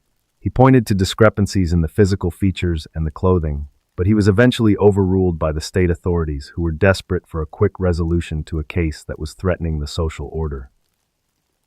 The investigation that followed would become a national nightmare. 7 young men who would eventually become known as the Cebu 7 were arrested and accused of the kidnapping, rape, and murder of the sisters. The lead suspect was Francisco Paco Laranaga, a 19-year-old from a politically connected family. The horror of the case was doubled when Paco's lawyers produced dozens of witnesses and photographs showing that he was in a classroom in Manila, over 300 miles away, across the sea, at the exact moment the sisters were abducted from the mall in Cebu. This alibi should have been the end of the case against him, but in the volatile political climate of 1997, the truth was a secondary concern to the demand for justice. The state relied almost entirely on the testimony of a star witness named Davidson Rusia, a known criminal who claimed he was part of the group that committed the crime. Rusia provided a harrowing graphic account of the night in the ravine, a story that fit perfectly with the prosecution's narrative. The trial became a media circus, a theater where the alibi of a young man was weighed against the grief of a prominent mother. Thaima Cheong, the sister's mother, became a polarizing national figure as she relentlessly pursued the conviction of the Cebu Seven. She was a woman consumed by a quest for justice, a mother who had lost both of her daughters and was willing to do whatever it took to see someone pay for it. The trial was filled with irregularities, from the intimidation of witnesses to the blatant disregard for forensic inconsistencies. It felt as if the city of Cebu had already decided who the monsters were, and the courtroom was just a formality to confirm a verdict that had been written in the court of public opinion. As the years passed, the Cheong sisters' mystery became more than just a crime. It became a symbol of the deep-seated flaws in the Philippine legal system. Paco Laranaga and the other 6 men were sentenced to death, a sentence that was later commuted to life imprisonment after the death penalty was abolished. Paco, who held dual Spanish citizenship, was eventually transferred to a prison in Spain to serve out his term. He remains there to this day, a man who has spent more of his life behind bars than he did as a free citizen, still maintaining his innocence from a cell thousands of miles away. The redefining clue in the case came decades later, when a documentary titled "Give Up Tomorrow" brought the evidence of Paco's innocence to a global audience. The film revealed that the star witness was likely coerced, and that the physical impossibility of Paco being in 2 places at once had been ignored by a judge who refused to even look at the defense's evidence. The realization for the public was terrifying. Either 7 young men were rotting in prison for a crime they did not commit, or a group of monsters with even more power had successfully erased 2 sisters while the world was watching. Jacqueline Cheong has never been found. Her disappearance remains a void in the center of the story, a silence that no amount of testimony or legal maneuvers can fill. Some believe she is still alive, hidden away by a shadowy syndicate, while others believe she is buried in a grave that the jungle has long since reclaimed. The double mystery of the Cheong sisters, the brutal crime itself, and the possibility of a systemic wrongful conviction remains a permanent fixture of Southeast Asian true crime, a haunting reminder that in the search for justice, the truth is often the first thing to be sacrificed. The image that remains in the minds of everyone who followed the case is the Karkar Ravine. It is a steep, jungle-choked limestone cliff where the tropical rains of '97 washed away the clues and the mud buried the secrets. It is a place of absolute heavy silence, far away from the bright lights and the noise of the Ayala Mall. For the Cheong family, the ravine is the place where their normal life ended, and for the families of the Cebu Seven, it is the place where a different kind of nightmare began. The truth is buried somewhere in that dirt, waiting for a light that may never come. Paco Laranaga continues to fight for an exoneration that seems to drift further away with every passing year. He is a man who was convicted despite dozens of people swearing he was in a different city, a ghost in a legal system that had already decided his fate before the van even pulled up to the curb. Thelma Cheong remains just as certain of his guilt today as she was 30 years ago, a mother whose grief has become her primary identity. The 2 families are locked in a permanent struggle, 2 sides of a tragedy that has no winners and no resolution in sight. The rain in Cebu still hits the metal roof of the Ayala Mall with that same heavy rhythmic drumming that it did in 1997. It is a sound that reminds everyone who walks through those doors that you can be standing in a crowd of thousands and still be completely alone when the wrong vehicle pulls up. The mall is still a place of light and noise, a sanctuary for thousands of sisters and friends. But the awning where Marijoy and Jacqueline stood is a monument to the day the storm took everything. Some mysteries are not solved. They are just lived with until the world forgets. The storm eventually passed, but the questions in the Karkar Ravine were never washed away by the heavy rain. But as we leave the rain-drenched streets of the Philippines and travel to the coastal dunes of Argentina, we find a photographer who took a picture of a man who did not want to be seen. He was just doing his job, capturing a moment in the sun, but he did not know that the click of his shutter was opening a door to a lime pit. In a world where power is a shadow, sometimes a single photograph is enough to make a man disappear.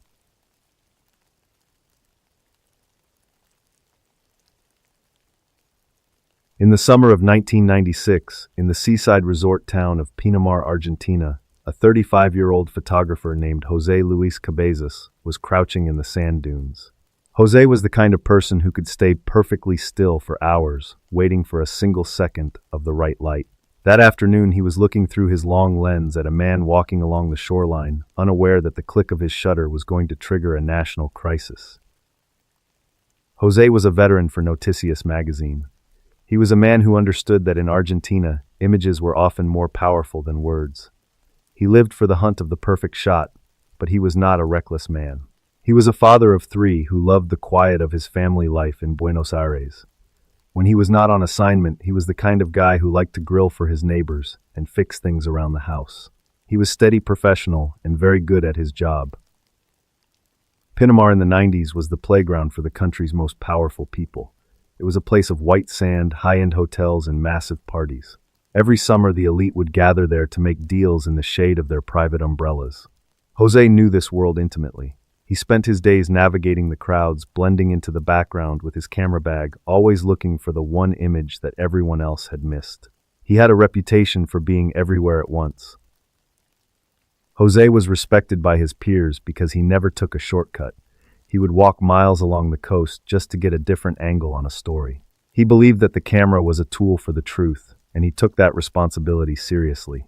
He was not looking for trouble. He was looking for the reality that the wealthy tried so hard to polish. He was a man of habit, always cleaning his lenses at the end of the day and carefully labeling his film rolls before sending them to the editors. For years, there had been a ghost in Argentina, a billionaire named Alfredo Jabran who was rumored to own everything from the postal service to the private security firms. Jabran was so reclusive that no one in the public knew what he looked like. He famously said that taking a photo of him was like shooting him in the head. It was an open challenge to the press, and Jose was the kind of man who could not ignore a mystery that big. In February of 1996, Jose saw his chance. He spotted a man walking on the public beach with his wife looking like any other tourist, but Jose recognized the posture and the surrounding security. He hid in the dunes and took a series of photos. One of them showed Jabran's face clearly for the first time in decades. When the magazine published that photo on the cover, the ghost was suddenly a man, and the man was furious. For the next year, the atmosphere around Jose changed. He started receiving anonymous phone calls. People would follow him in the street. His colleagues told him to be careful, but Jose believed that the initial shock had passed. In January of 1997, he returned to Pinamar for the new summer season. He was there to cover the parties again, acting as if the world was still the same. But the Jabran shadow was already closing in on him. On the night of January 24th, Jose attended a massive birthday party for a local businessman. He was moving through the crowd, taking photos of the dancing and the champagne, doing the job he had done 1,000 times. He was in a good mood, joking with other reporters and planning to head back to his hotel early to call his wife. He left the party around 5 in the morning on January 25th, walking alone to his white Ford Fiesta parked on a quiet side street. As he reached for his keys, a group of men emerged from the shadows. They were not common criminals. Among them was a police officer named Gustavo Prelezo. They did not want his wallet or his camera. They forced him into the back of his own car and drove away from the lights of Pinamar. They headed toward a remote, dusty lime pit in an area called General Madariaga. It was a place where the only sound was the wind moving through the dry grass. A few hours later, a farmhand noticed a column of black smoke rising from the pit. When the local authorities arrived, they found the Ford Fiesta burned to a skeleton. Inside the trunk, they found the remains of Jose Luis Cabezas. He had been handcuffed behind his back and shot twice in the head before the car was set on fire.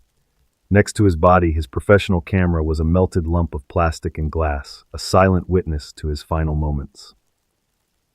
The discovery triggered the largest civilian protest in Argentine history.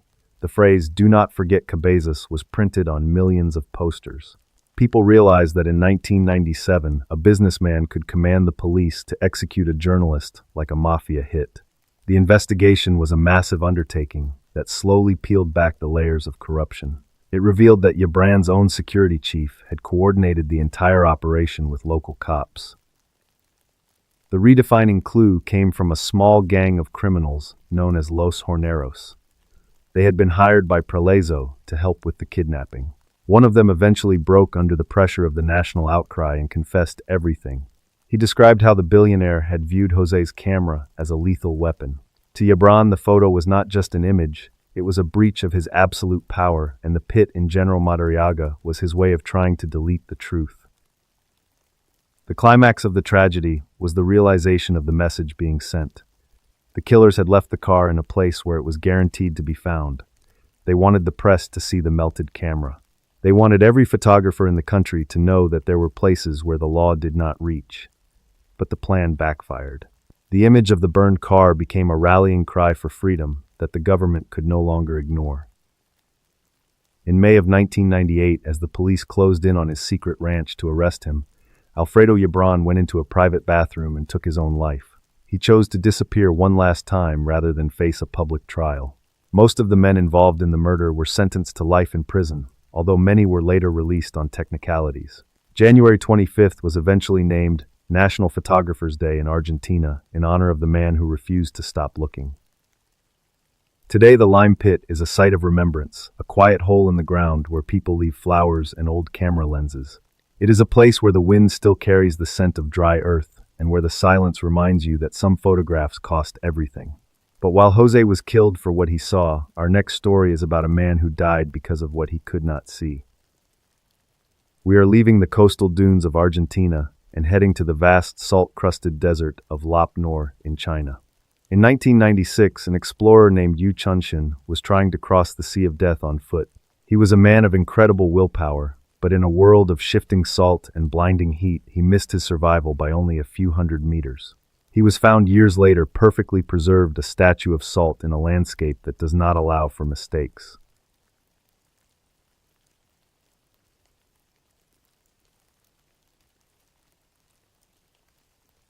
In June of 1996, on the jagged, salt-crusted edge of the Lop Nor Desert in northwest China, a 47-year-old explorer named Yu Chunshin was tightening the laces on his heavy dust-caked hiking boots. Yu was a national hero, a man known throughout the country as the king of the desert, and he was the kind of person who believed that if a person had enough willpower, they could walk through the mouth of hell itself. That morning, he was standing at the entrance to a place the locals call the Sea of Death, a vast ancient lakebed where the ground is a jagged crust of salt, and he was telling his support team that he would meet them at the supply cache in 3 days. Yu was in the middle of a completely ordinary situation for a man of his experience. He was simply beginning another leg of a journey that had already taken him thousands of miles across the most brutal terrain in Asia. He was the kind of person who found a deep spiritual peace in the most hostile environments on Earth, and he did not mind the absolute solitude of the desert. That morning he checked his compass, adjusted the straps on his pack, and set off into the shimmering heat. He was confident, well-prepared, and entirely certain that he would be back with his team before the weekend. For most of his life, Yu Chunshin had been a man driven by a singular restless energy. He had spent years traversing the length and breadth of China on foot, and his face was a fixture on television screens and in newspapers. He was a philosopher-explorer, a man who believed that the true measure of a person was found in the places where comfort ended and survival began. He was not a reckless amateur. He was a technician of the trail, a man who kept meticulous diaries of every mile and every drop of water. He respected the desert, but he also believed he had mastered its language. To his millions of followers, Yu represented the ultimate triumph of the human spirit over nature. He was a man who lived simply valuing his journals and his maps over any material wealth. When he was not on the road, he spent his time writing about the silence of the high plateaus and the shifting colors of the sand. He was a steady, focused individual who didn't talk much, preferring to let his actions speak for him. He was the kind of person who would skip a night of sleep just to ensure his equipment was perfectly maintained for the next day's trek. The Lop Nor Desert, however, is not like any other place on this planet. It is an ancient, dried-up salt lake, a vast basin of jagged white mineral crusts that stretch for hundreds of miles in every direction. There are no trees, no water sources, and no landmarks that stay the same for more than a few hours. The terrain is dominated by yardangs, which are surreal wind-carved rock formations that look like a city of ghosts. In the middle of summer, the temperature on the salt flats can climb to 50 degrees Celsius, and the air is so dry it can turn a piece of fruit into a stone in a matter of hours. Yu understood these risks better than anyone. He had spent months planning this specific crossing of the Lop Nor, a feat that very few people had ever attempted alone and on foot. He had worked with a support team to bury water caches along his route, marking them with GPS coordinates and physical markers that were supposed to be visible from a distance. He was a man of logic and preparation, and he believed that if he stuck to the plan, the desert would let him pass. He carried a small radio, a compass, and his trusty diary, moving with a rhythmic, practiced pace that had carried him across the country. His routine was a series of disciplined actions. He would wake up before the sun reached the horizon, move while the air was still relatively cool, and set up a small shade tent during the peak heat of the afternoon. He would spend those hours writing in his journal, reflecting on the vastness of the landscape and the insignificance of human ambition in the face of such a void. He was a man who found beauty in the metallic taste of the dust and the way the salt crystals crackled under his boots like broken glass. To you, the Lop Nor was the ultimate challenge, the final frontier of his career. As he moved deeper into the sea of death, the silence of the desert became absolute. The only sound was the sound of his own breathing and the crunch of the salt crust. The light was so intense that it seemed to vibrate against the white ground, creating a permanent haze that warped the horizon. Yu was a man who trusted his senses, but in the Lop Nor, the senses are the first thing to fail. He was moving toward his first supply cache, a cache that held enough water to get him through the next 100 miles of his journey. He was on schedule, and he felt strong. The first small deviation from his normal routine happened on the second day of the crossing. A phenomenon known as a black wind, a sudden and violent sandstorm that carries dark, heavy dust, rolled over the basin. It did not just block visibility. It physically altered the geography of the desert in a matter of hours. Dunes that had been landmarks for years were leveled, and new ones were created in places where the ground had been flat. When the wind finally died down, the world looked completely different. The physical markers for his water cache were gone, buried under a foot of fresh, shifting salt. The trigger event was the onset of salt blindness. The white salt flats reflect so much light and heat that they can cause a person to lose their sense of depth and distance almost instantly. Yu was looking for his cache, but the shimmering air and the featureless white ground made it impossible to tell if a shadow was a rock or a marker. He was only a few hundred meters from the water, but in the blinding glare of the Lop Nor he was effectively walking through a fog made of light. He began to deviate from his path, moving in a slow, wide arc that he believed was a straight line. The escalating pressure chain began as the heat reached its peak on the third day. Yu had run out of the water he carried on his person, and his body was beginning to fail. He was experiencing the early stages of hyperthermia, a condition where the brain begins to misinterpret signals. He likely saw mirages of blue water and green trees on the horizon, but he pushed them aside, relying on his training. He kept walking, but he was no longer heading toward his cache. He was walking in a perfect wide circle around the very survival he was desperately seeking. The Sea of Death is a landscape of survival irony. Yu was a man dying of thirst, while 1,000 gallons of water were buried just over the next small rise, hidden by nothing more than a few inches of salt and sand. He was a national hero, a man who had conquered the most difficult peaks and crossed the widest rivers, but he was being undone by a distance of less than 500 yards. The heat was so intense that it began to warp his thoughts, and his diaries from those final hours reflect a man who was slowly losing his grip on the physical world. The point of no return happened on the fourth afternoon. Yu realized that he could no longer walk. His legs were heavy, and his vision was failing completely. He did the only thing his training told him to do. He set up his small nylon tent, crawling inside to escape the direct rays of the sun. He sat on his sleeping mat, adjusted his gear, and opened his diary. He was a man who had always wanted to find the ultimate solitude, and in the middle of the most hostile desert on earth, he had finally found it. He closed his eyes and waited for the night to bring the cold. Back at the rendezvous point, the support team waited for 3 days, then 4. They launched a massive search operation using People's Liberation Army helicopters and specialized desert ships, which are tank-like vehicles designed to move over the unstable salt crust. They found his tracks, but they were quickly erased by the wind. For 2 years, Yu Chun-shun was a ghost, a legend that had been swallowed by the Sea of Death. His disappearance became a national mystery, and many people believed that he had simply walked out of the desert and into a new life. In June of 1998, a search team was moving through a remote section of the salt flats, far from the established tracks. One of the soldiers spotted a dark, rectangular shape in the distance that did not look like a yardang.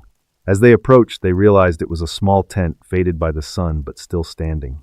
Inside, they found Yu Chun-shun. He was sitting in his final resting position, perfectly mummified by the intense heat and the mineral-rich air of the Lop Nor.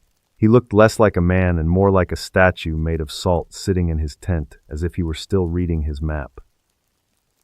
The investigation into his final hours provided a heartbreaking timeline. The search team found his water cache just a few hundred meters from his tent.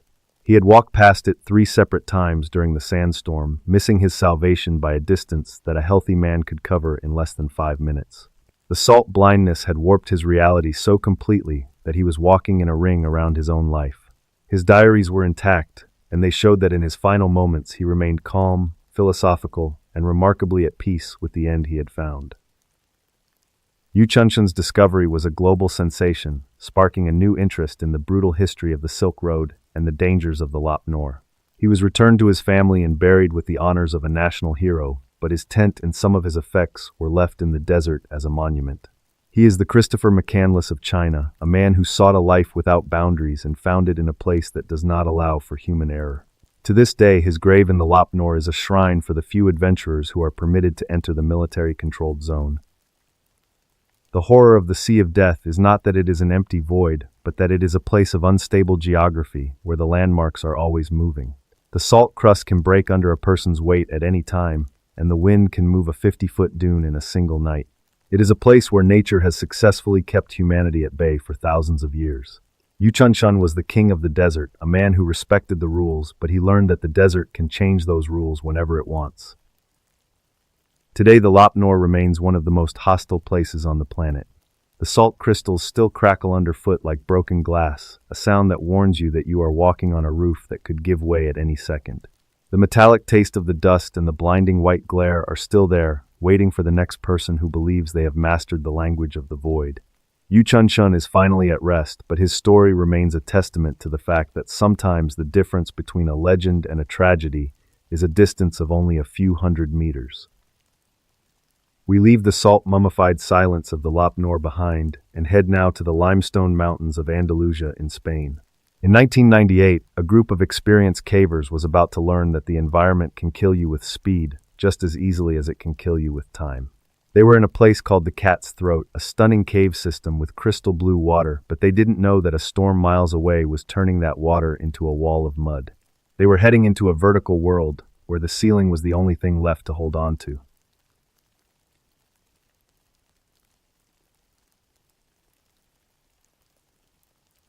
In the winter of 1998, in the rugged limestone mountains of Andalusia, Spain, a 30-year-old experienced caver named Juan was checking the seal on his waterproof headlamp. Juan was the kind of person who felt at home in the dark, and he had spent years navigating the Cat's Throat, a cave system known for its crystal blue rivers and cathedral-like chambers. That afternoon, the sun was shining at the cave entrance, and as Juan and his 3 friends stepped into the cool, damp air, he remarked that it was a perfect day for a deep descent. Juan had spent his entire adult life exploring the hidden world beneath the Spanish soil. He was not a tourist or a casual hiker. He was a technician of the underground. For Juan, a cave was not a scary place. It was a logical one. He understood the way water moved through stone, and he knew how to read the walls like a map. He was a man who found a specific kind of peace in places where the rest of the world could not reach him, where the only thing that mattered was the next anchor point and the strength of his rope. He was a man of precise habits and deep caution. Before every trip, Juan would spend hours in his garage inspecting his wetsuits for tears and testing every single carabiner. He was the kind of person who carried 2 of everything, 2 lamps, 2 whistles, and 2 knives. He believed that in the dark, redundancy was the only thing that kept you alive. His friends trusted him implicitly because they knew that Juan did not take risks. He only took calculated steps into a world that he had spent a lifetime studying. His 3 companions were just as dedicated. They were a tight-knit group of 4 who had spent hundreds of hours together in the deep, sharing the unique camaraderie that only comes from trusting someone else with your life in a vertical shaft. They talked about the karst landscape of Andalusia with a sense of wonder. They knew that the limestone mountains were like a giant sponge, absorbing the winter rains and funneling them through a complex plumbing system of tunnels and hidden lakes. The Cueva Delgado, or the Cat's Throat, was their favorite playground. It is a stunning cave system that serves as the natural drain for the Guadalquivir River. Inside, the limestone has been carved into smooth, flowing shapes by thousands of years of water pressure. There are chambers so large they could house a cathedral filled with stalactites that look like frozen waterfalls. For Juan, entering the cat's throat was like stepping into a temple. It was a place of absolute ancient beauty. To Juan, the silence of the cave was not empty. It was filled with the subtle sounds of the earth, the slow drip of mineral-rich water, and the distant rhythmic pulse of the river. He loved the way his headlamp caught the sparkle of calcite crystals on the ceiling. He was a man who preferred the company of shadows to the noise of the city. In the underground, everything made sense to him. The laws of physics were consistent, and as long as you followed the rules of the cave, you were safe. On that particular afternoon in 1998, the four of them were planning a trip through the Gato Hundadero system. This was a 4-kilometer vertical maze that required a high level of technical skill. They were dressed in thick neoprene wetsuits to protect them from the 60-degree water and heavy helmets to protect them from falling rock. They moved with a practiced rhythmic pace, rappelling down the limestone walls and swimming across crystal-clear pools that looked like glass. The air inside was cool and smelled of wet stone and clean earth. They reached the section known as the Great Lake, a massive underground pool surrounded by towering walls of gray limestone. They were laughing and joking, feeling the thrill of the descent. Juan checked his watch and noted that they were making excellent time. The weather on the surface had been clear for days, and there was no reason to suspect that the river levels would be anything other than perfectly normal. Now you have to understand the geography of the Sierra de Grazalema mountains above them. While it was sunny at the cave entrance, a localized storm had broken out miles away in the high peaks. The limestone there is extremely porous. Instead of the water running off the surface, it sinks directly into the earth, filling the subterranean reservoirs until they reach a breaking point. The cave system acts as a high-pressure pipe, and when the mountain above becomes saturated, the plumbing can fail instantly. The first small deviation from their normal routine happened when they reached a narrow gallery just past the Great Lake. Juan noticed a sudden ice-cold wind being pushed through the tunnel. It was not a gentle breeze, it was a pressurized gust that made the water on the surface of the pools ripple. At the same time, the sound of the river changed. It was no longer a gentle trickle. It had become a low, vibrating hum that seemed to come from the very walls of the cave themselves. Juan stopped and signaled for the group to be quiet. He pressed his hand against the limestone and felt it vibrating. He had never felt the mountain move like that before. In that moment, the logical world he lived in began to shift. He knew that a wind like that only happened when a massive volume of water was displacing the air in the tunnels behind them. He looked at his friends, and for the first time in 10 years of caving, he saw a look of genuine uncertainty in their eyes. The trigger event occurred seconds later. A sound like a freight train roaring through a tunnel echoed from the deep. Rounding the corner of the gallery was the brown wall. It was not just water, it was a churning mass of mud, broken branches, and pulverized rock. The Guadalquivir River had arrived in the form of a flash flood. The volume of water was so immense that it was filling the entire gallery from floor to ceiling. The crystal blue world they had been enjoying was erased in an instant. The water hit them with the force of a hammer. Juan was swept off his feet and slammed against the wall. The physics of the cave were now working against them. This is known as the Venturi effect. When a large volume of liquid is forced through a narrow space, it accelerates to lethal velocities. The gallery had become a pressurized pipe. Juan felt the weight of the mountain pushing that water against him. He fought to keep his head above the rising line, but the current was like a physical hand dragging him down. In the chaos and the churning mud, two of his friends were swept away. They were caught in the main gallery and pulled into the dark sumps below where the water was moving too fast for any human to fight. Juan and his remaining friend, a man named Miguel, managed to find a small vertical crack in the limestone wall. They clawed at the slick rock, their fingers bleeding as they pulled themselves upward. They reached a tiny narrow ledge about 20 feet above the normal water line. The point of no return had been reached. Juan and Miguel sat on that ledge, huddled together in the darkness. The flood had risen so fast that it had submerged their primary lamps. They were left with one small, dim emergency light between them. They watched as the water rose to within inches of their feet. Below them, the cave was a roaring, violent beast. The air was thick with the smell of wet mud and the ozone of the churning river. They were trapped in a vertical void miles from the surface. For 30 hours, Juan and Miguel sat in total darkness. They didn't talk much because the roar of the water was so loud it was pointless to try. Juan focused on the vibration of the ledge. He knew that if the mountain kept absorbing rain, the ledge would eventually be underwater too. In the silence of the dark, he had to confront the reality that his other two friends were gone. He sat there shivering in his wet neoprene, listening to the mountain growl as it tried to finish the job. The afterimage of the flood was a psychological weight.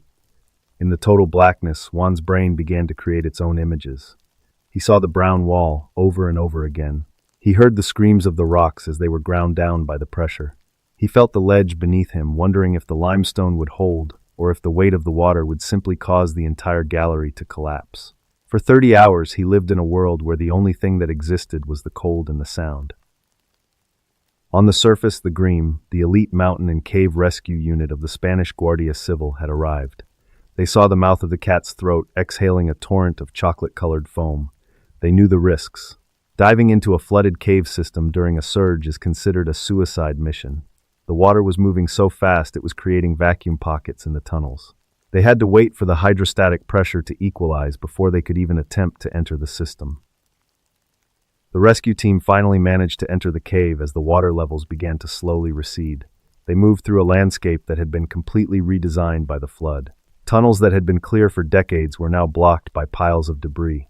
They navigated the sumps with zero visibility, moving by touch through the mud. It was one of the most complex and dangerous rescues in the history of Spanish caving. They were looking for bodies, not survivors. The redefining clue for the investigators came when they reached the Great Lake. They found a 5-ton limestone boulder that had been moved over 50 yards from its original position. The power of the water had been so great that it had treated the massive rock like a pebble. This explained why the exit Juan had planned to use was now blocked. The cave had not just flooded, it had been physically reconfigured. The mountain had essentially closed the door and moved the furniture. The climax of the story happened when a beam of light finally broke the surface of the black water below Juan's ledge. He saw the glow of a rescue diver's lamp, a small flickering star in the absolute void. Juan and Miguel were so exhausted they could barely move. They were lowered into the water and guided through the silt-clogged tunnels by the divers. When they finally emerged into the sunlight at the cave entrance, the transition from the velvet blackness to the white winter sun was blinding. Juan stood on the bank of the river, wrapped in a thermal blanket, and looked back at the entrance. The cat's throat looked as beautiful as ever, the limestone glowing in the sun, but he knew that the logic of the cave was a lie. Nature doesn't care how many backup lamps you carry or how well you check your ropes. Two of his best friends were still inside, caught in the deep siphons where the river goes to hide. They were the price the mountain had demanded for its beauty. The cold ending for Juan was not the rescue, but the sound that followed him home. He went back to his life, but he never truly left the ledge. To this day, he wakes up in the middle of the night to the sound of a low vibrating hum. He checks the walls of his bedroom, expecting to feel them moving. He understands now that the earth is always taking a breath, and sometimes it forgets to let go. The mountain is a vault, and it only opens when it feels like it. Juan never went back into the cat's throat. He sold his gear and moved away from the mountains, but he says that the silence of the city is never quite right. He knows that beneath the pavement and the lights there are rivers that run in total darkness, waiting for a storm that no one can see coming. He is a man who was saved by a ledge, but he left his peace of mind 30 feet below the limestone crust of Andalusia. But while the water in Spain acts as a sudden violent wall, the industrial shadows of the Russian Urals provide a different kind of trap. We are moving now to the gray metallic city of Kamensk-Uralsky in 1997. There the air is thick with the smell of ozone and frozen soot. In a place where the streetlights are often out, a man with the hands of a locksmith is waiting near a bridge. He is a mundane monster, a man who knows how to open any door.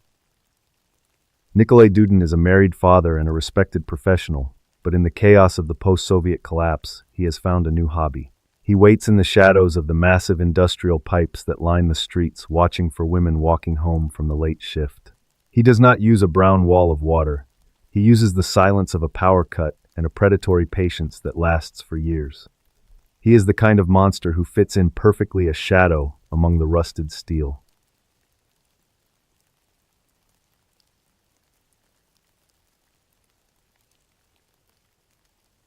In the winter of 1997, in the bleak industrial city of Kamensk-Uralsky, Russia, A 19-year-old factory worker named Elena was pulling her wool coat tight as she stepped off the late shift bus.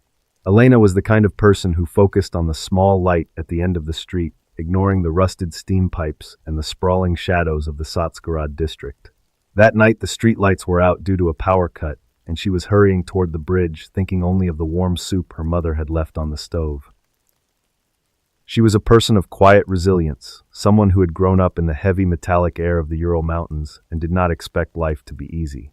Elena spent her days on the assembly line, her hands moving with a rhythmic, mechanical precision that she had learned from her father. She was proud of her work and her ability to contribute to her family's survival in a decade where the entire country seemed to be coming apart at the seams. To Elena, the dark streets were just another obstacle to be navigated like a snowdrift or a broken machine. Kamensk-Uralsky was a city built on steel and sweat, a landscape of gray concrete and rusted industrial skeleton. In the late 1990s, it was a place where the promises of the old world had vanished and the new world had not yet arrived. The economy was a jagged mess, and for many people the only things that remained consistent were the factory whistles and the biting cold of the Siberian wind. Elena lived in a small apartment block where the hallways smelled of boiled cabbage and old tobacco, a place where everyone knew their neighbors, but few people asked too many questions. She was the kind of daughter who never missed a curfew and always brought her paycheck home to her mother. Elena had dreams of one day leaving the industrial district, perhaps moving to a larger city like Yekaterinburg, but for now, she was content with the small joys of her life. She enjoyed the taste of hot tea after a long shift and the sound of the radio playing soft pop songs in the kitchen. She was a steady, predictable young woman who believed that if she stayed out of the way of the shadows would leave her alone. But in 1997, the shadows in the Satsgarad district were beginning to move in a way that no one quite understood. There was a predator operating in the industrial heart of the city, someone who understood the geography of the rusted pipes and the rhythm of the power cuts perfectly. This person did not look like a monster. He looked like the man who fixed your door or the father you saw at the grocery store. He was a master of the mundane, using the industrial camouflage of the city to hide a predatory patience that had been growing for years. Nikolai Dudin was 37 years old and worked as a locksmith in one of the local workshops. He was a man who understood the mechanics of security better than anyone in the district. If a lock was jammed or a safe needed to be opened, Nikolai was the person the factory managers and the local residents called. He had a reputation for being steady, quiet, and incredibly efficient. He was a man with a wife and a child, someone who sat at his kitchen table every night and listened to his wife talk about her day with a patient, practiced nod. For most of his life, Nikolai had been the kind of person who blended into the background of the gray city. He was not a man of many words, and he did not have a temper. He was the kind of neighbor who would help you move a heavy crate or offer you a cigarette without being asked. He took great pride in his work, finding a deep satisfaction in the way a key turned perfectly in a lock. To his family and his colleagues, Nikolai was the image of the reliable Soviet worker, a man who did his job and expected nothing more than a quiet life. But beneath that quiet exterior, Nikolai possessed a different kind of knowledge. He knew exactly how easy it was to breach the security he was paid to install. He understood that a lock was only a temporary barrier and that most people lived in a state of false safety. He spent his days observing the habits of the women in the Satsgarad district, noting the times they left the factory and the routes they took through the industrial maze. He saw the city not as a collection of homes and businesses, but as a hunting ground filled with predictable patterns and hidden blind spots. He was particularly interested in the area around the Satsgarad bridge. It was a narrow metallic crossing that sat above a tangle of railway lines and frozen steam pipes. Everyone who lived in the residential blocks had to cross that bridge to get home from the factories. During the frequent power cuts of '97, the bridge became a place of absolute darkness, save for the orange glow of the nearby steel furnaces. Nikolai would stand in the shadows of the massive, elevated steam pipes that ran alongside the road, his dark coat making him invisible against the rusted iron. His routine was as disciplined as his locksmithing. He would finish his work at the shop, go home for dinner with his family, and then tell his wife he was heading out for a walk or to finish a late job. He would then navigate the industrial district with a predator's grace, moving through the clouds of steam and the piles of frozen soot without making a sound. He did not use a car, and he did not use a weapon. He relied on the element of surprise and the physical strength he had developed from years of manual labor. The first small deviation in the city's life was a series of disappearances that the police initially dismissed as routine street crime. In the chaos of post-Soviet Russia, people went missing every day. Some fled to the cities to find work, others were caught up in the rising tide of organized crime. The investigators in Kamensk-Uralsky were underfunded and overwhelmed, and they did not have the resources to look for patterns in the shadows of the Sotsgorod district. They saw each case as an isolated incident, a tragic consequence of a crumbling society. But by early 1998, the frequency of the attacks could no longer be ignored. Women were not just disappearing, they were being found in the industrial ruins near the power plant. The signature of the killer was a blitz attack, a sudden and violent confrontation that left the victims with no time to scream. The city began to enter a state of permanent, unofficial curfew. Women stopped walking alone after dark, and the factory buses were crowded with people who were too afraid to take the short walk across the bridge. Elena, the factory worker, felt this rising pressure every night as she walked home. She would grip her heavy bag tight and keep her head down, her heart hammering against her ribs as she approached the bridge. She could hear the hiss of the steam pipes and the distant clang of metal-on-metal sounds that had once been the music of her childhood but now felt like a warning. She would run the last 100 yards to her apartment block, not stopping until she was behind her own heavy wooden door with the deadbolt turned. The trigger event for the investigation finally came in mid-1998. Nikolai had been operating with total impunity for over a year, believing that his status as a respected locksmith and a family man made him untouchable. But he had developed a habit of keeping small, mundane souvenirs from his victims. He did not keep jewelry or money. He kept items that had no value to anyone but the owner. He kept things like cheap plastic combs, transit passes, and in one particular case, a very distinctive, inexpensive wristwatch. This watch was a mass-produced item, but it had a unique scratch on the face and a tattered handmade strap that the victim's brother had made for her. It was the kind of item that a person would only keep if they had a deep emotional connection to it. Nikolai, however, had started wearing the watch himself, perhaps as a private joke or a way to feel the power he had exerted over the girl. He felt so invisible in the gray crowd of Kamensk-Uralsky that he did not think anyone would ever notice a cheap piece of plastic on his wrist. The discovery was a stroke of absolute luck for the authorities. Nikolai was at a local market buying a set of tools from a street vendor when he was spotted by the brother of one of the missing women. The brother recognized the tattered strap immediately.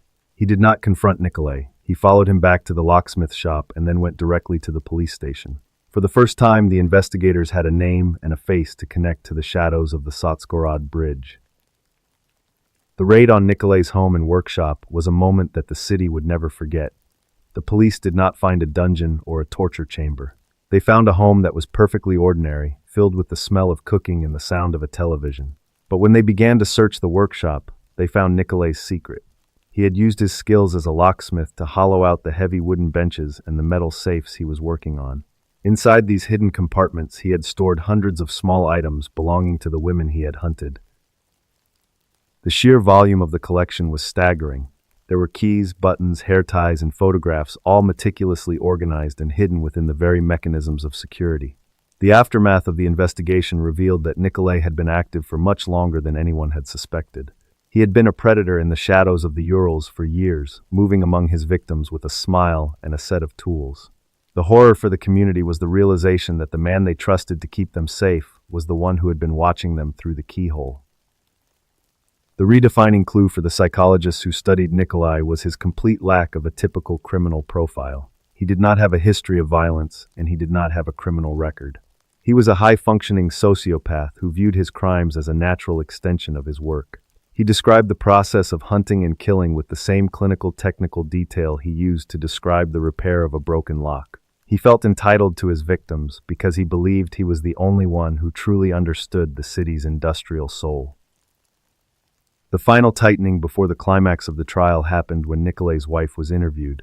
She sat in the station in a state of total shock, unable to reconcile the monster on the news with the man who had sat at her table for 15 years. She told the investigators that she had once found a bloodstain on his coat, but Nikolai had told her it was a factory accident and she had cleaned it without a second thought. She had lived with a serial killer for over a decade and never felt a single moment of fear. The climax of the story is the image of Nikolai Dudin walking across the Satskorod Bridge in handcuffs surrounded by guards. He looked at the massive steam pipes and the rusted iron of the bridge with a sense of ownership, as if he were proud of the way he had mastered the landscape. He did not look for forgiveness, and he did not show remorse. He simply looked at the gray horizon of the Urals and remarked to one of the guards that the lock on the transport van was a low-quality model that he could have opened in 30 seconds. In 1999, Nikolai Dudin was convicted of 13 murders, though the true number is believed to be much higher. He was sentenced to life in a high-security colony, one of the few predators from the wave of 90s crime that the Russian public refused to forget. He was sent to a place far away from the steam pipes and the factories, but his name remains a curse in the Satskorod district. The bridge is still there, and the lights still go out during the winter storms, leaving the crossing in total darkness. The cold ending for the people of Kamensk-Uralsky is the realization that the bridge is no longer just a way to get home. It is a monument to the man who waited in the steam. Elena still lives in the city, but she never crosses that bridge after the sun goes down. She understands now that the locks on her door are only as good as the man who makes them, and that some monsters do not hide in the woods. They hide in the mundane, waiting for a power cut and a person who thinks they are walking toward the light. The industrial pipes still hiss in the cold, a constant rhythmic sound that people in the district still cross the street to avoid. It is a sound that reminds everyone that the most dangerous monsters are the ones who fit in perfectly. But while Nikolai used the shadows of the city, our next story takes us to the deepest cave system in the Pyrenees, where the shadows are made of ancient stone and the water has the weight of an entire mountain range. We are heading now to the border of France and Spain, to a place called Pierre Saint-Martin. In 1997, a specialized team of cave divers was about to find out that the river doesn't just flow through the rock, it crushes it. They were in a chamber so large it could hold 10 cathedrals, but as the water began to rise, they realized that the scale of the cave was not a wonder, it was a trap. They were about to face a force of nature that no amount of engineering could stop.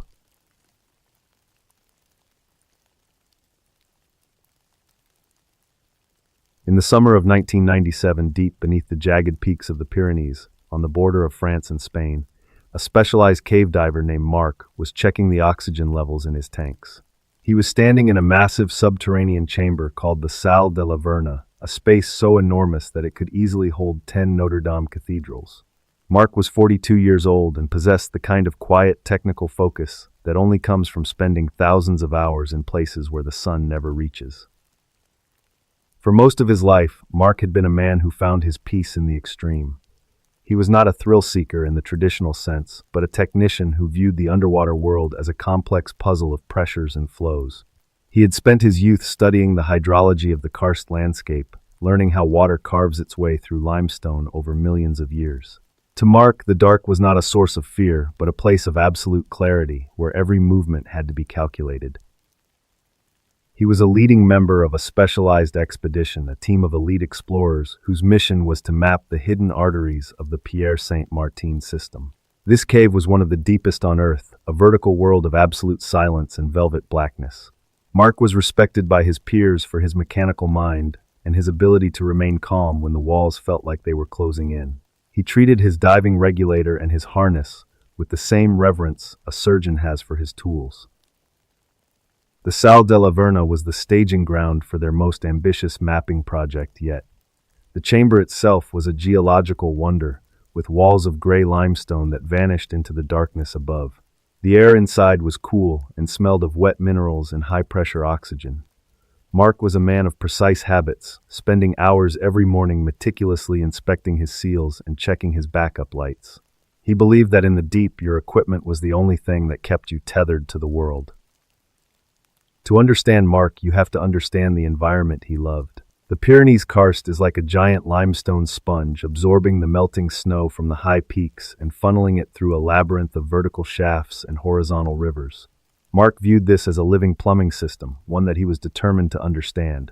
He was a steady, quiet individual who preferred the company of his dive team to the noise of the city, and he took great pride in his work as a rescue diver. He was part of the Speleo Secours Français, an elite group of volunteers trained to handle the most difficult underground emergencies. Mark had spent years saving others from the very traps he was now navigating for research. He was a man who understood the physics of the deep, knowing exactly how much force a cubic meter of water could exert and how long a human lung could survive on a limited supply of air. He was a professional in every sense of the word, a man built for the shadows.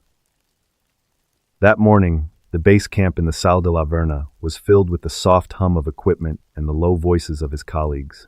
Mark was preparing to enter a siphon, which is a section of the cave tunnel that is completely submerged in water. He was wearing a heavy neoprene dry suit and carrying enough gas to last him for several hours of exploration. He adjusted his mask, feeling the familiar seal against his skin, and gave a steady thumbs up to his surface support partner. He moved into the water with a slow, weightless grace, letting the buoyancy of his gear take over. He told the team he would be back in about 40 minutes after surveying a small, unexplored branch that branched off from the main river. As he disappeared beneath the surface of the underground pool, the silence of the cave took over. The only sound was the rhythmic hiss of his regulator and the soft bubbles of his exhaust rising to the roof of the limestone tunnel. The first section of the siphon was a world of white, polished stone that looked like marble under the beam of his powerful headlamp.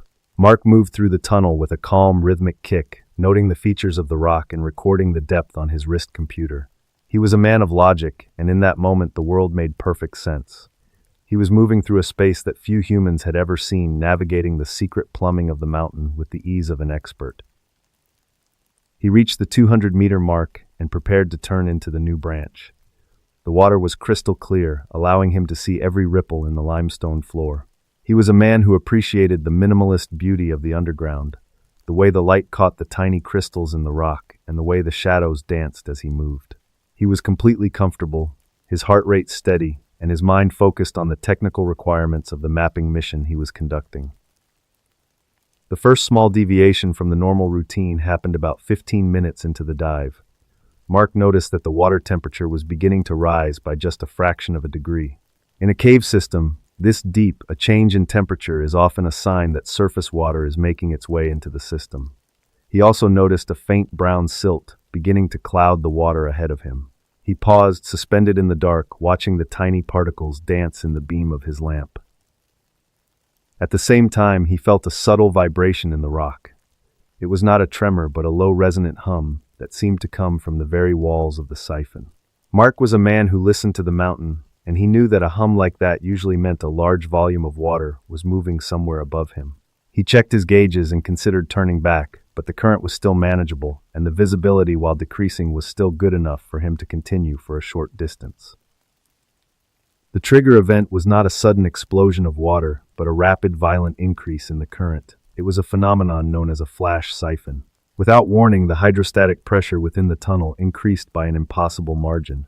The river was no longer just flowing through the rock, it was being pushed by the weight of the entire mountain range above his head. The water became a solid, moving force that slammed Mark against the ceiling of the tunnel before he could react.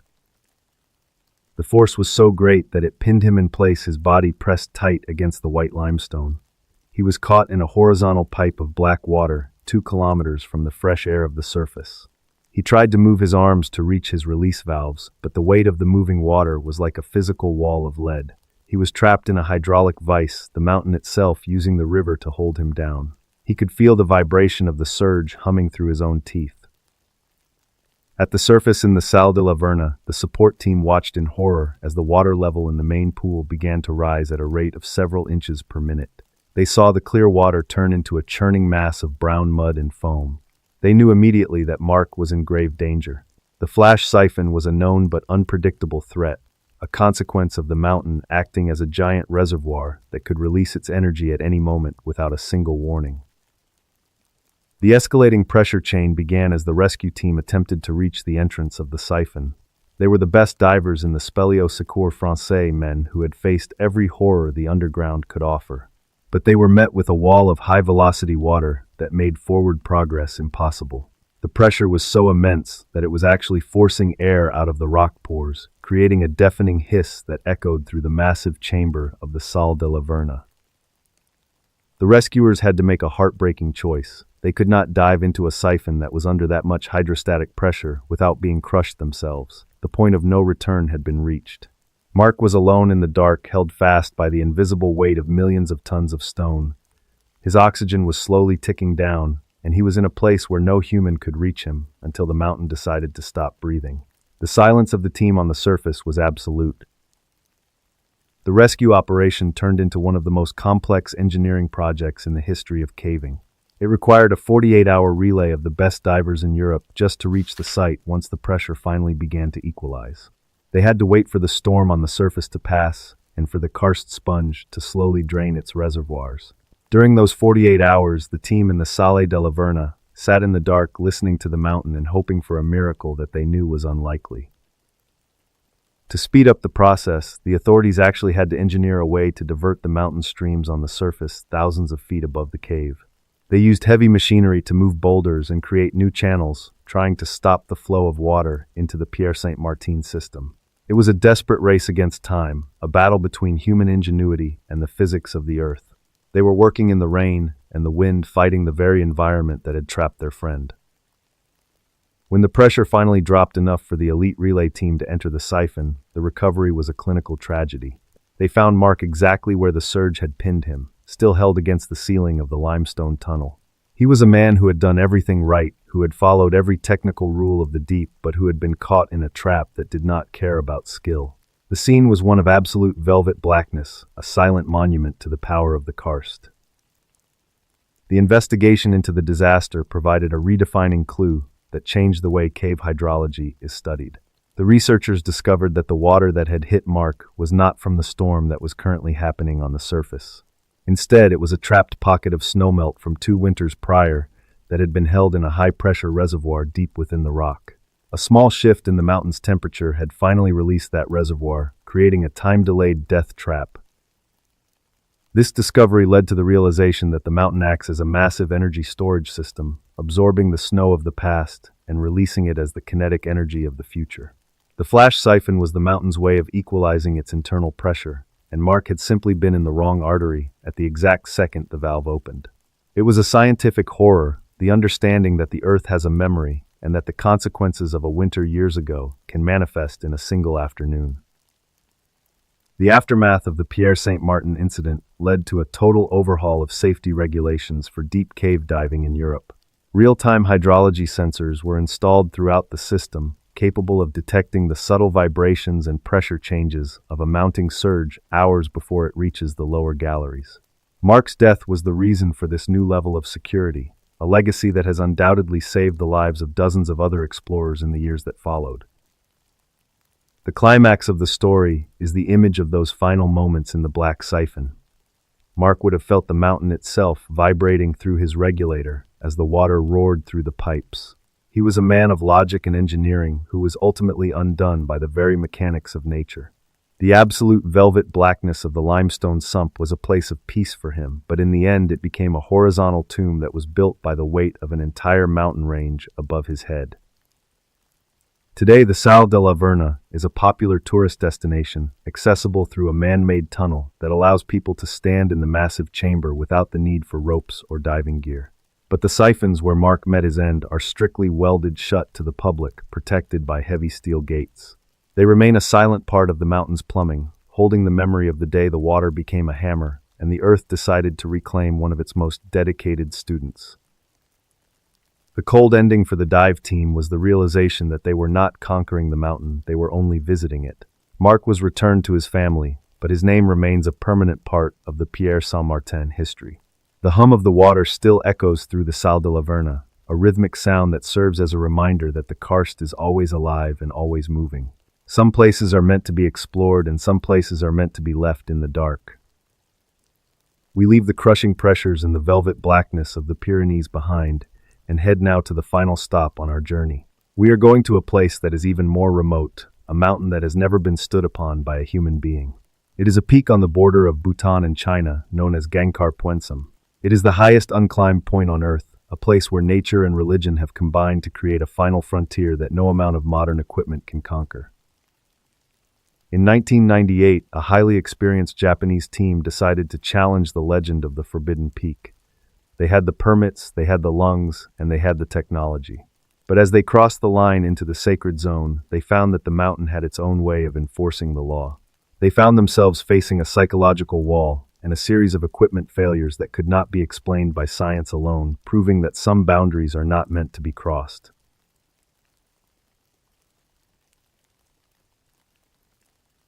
In the fall of 1998, on the high disputed ridge between Bhutan and China, a veteran Japanese climber named Hiro was standing outside his tent looking up at the summit of Gangkar Puensum. Hiro was 60 years old and had spent decades conquering the world's most dangerous peaks. That evening he was watching the moon reflect off the vertical granite and telling his team that even though they had the permits, the mountain felt like it was watching them back. Hiro was a legend in the mountaineering world, the kind of man who didn't seek the limelight but rather the absolute silence that only exists above 20,000 feet. For him, climbing was more than a sport, it was a form of meditation. He had survived the freezing winds of K2 and the thin air of Everest by moving with a slow, deliberate economy that saved energy and minimized risk. He was a man of ritual, someone who checked his knots 3 times and never left a piece of trash. To Hiro, Gangkar Puensum was the ultimate final frontier. At 7,570 meters, it is the highest unclimbed point on Earth. It is a place of absolute vertical granite and blue bottomless ice. Hiro had spent years researching the geography of the peak, studying satellite maps and historical logs. He was a man of logic and science, a person who believed that with the right lungs and the right technology, no mountain was truly unconquerable. He was leading a team of highly trained Japanese climbers who shared his obsession with the unclimbed.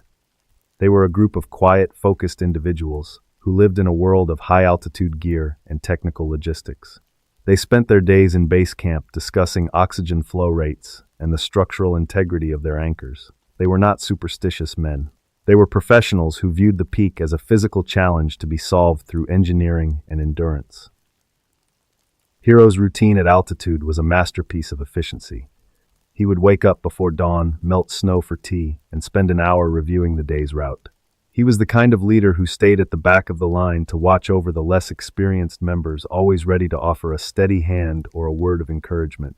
He felt a deep personal connection to the high places, and he believed that the mountains accepted those who approached them with the proper level of preparation.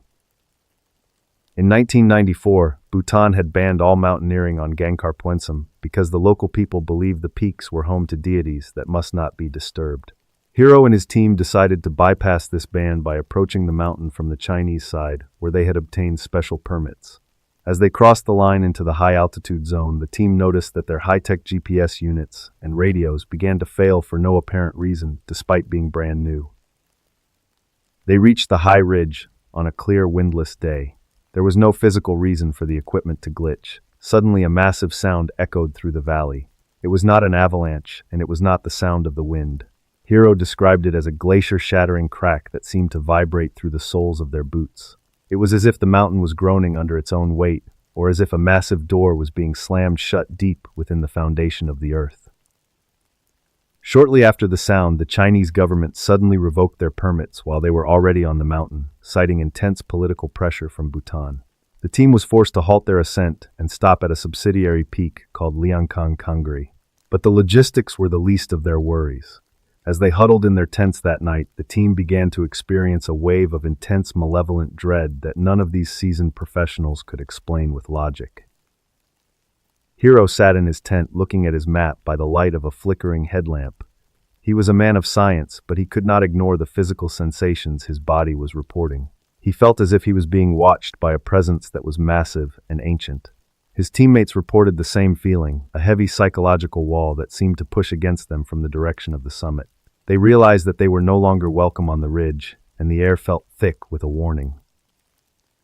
In the middle of the night, during a period of absolute stillness, Hiro looked out of his tent and saw something impossible. High on the main summit ridge, in a place where no human could possibly be standing, he saw a faint glowing light. It looked like a campsite, but there were no other expeditions on the mountain. He watched it for an hour, but the light did not move and did not flicker. It was just a steady white glow against the dark granite, sitting in the forbidden zone. The team decided to retreat the next morning. They moved with a frantic, uncharacteristic speed, abandoning their goal of being the first humans to touch the summit. When they returned to Japan and analyzed their high-resolution satellite photos of the ridge, they found nothing. There were no tracks, no tents, and no sign that anyone had ever been there. The campsite Hero had seen was a ghost, a visual manifestation of a boundary that they were never meant to cross in the first place. Hero later spoke with a local Bhutanese monk who had spent his life in a monastery near the base of the peak. The monk told him that Gangkar Puensum is the white throne of the deities, and that the mountain does not always use storms to protect itself. Instead, it uses the mind. He explained that the mountain allows people to see what they need to see to turn back, and that those who ignore the signs do not find the summit, they simply find the end of their own sanity. The realization for Hero was that the mountain was not a physical pile of rock, but a spiritual entity that enforced its own laws. The equipment failures and the malevolent dread were not coincidences, but the mountain's way of rejecting the intrusion. Hero understood that some places on Earth are not meant for human footprints, and that the ultimate achievement in mountaineering was not reaching the top, but knowing when the mountain has firmly and finally said no to your presence. Gangkar Puensum remains unclimbed to this day. It is the highest unclimbed mountain in the world, standing at 7,570 meters in a state of absolute vertical silence. Bhutan has maintained its total ban on mountaineering, and the peak has become a permanent final frontier. It is a place where nature and religion have successfully held back the advance of modern humanity, a sacred space that remains untouched by the noise of the 20th century.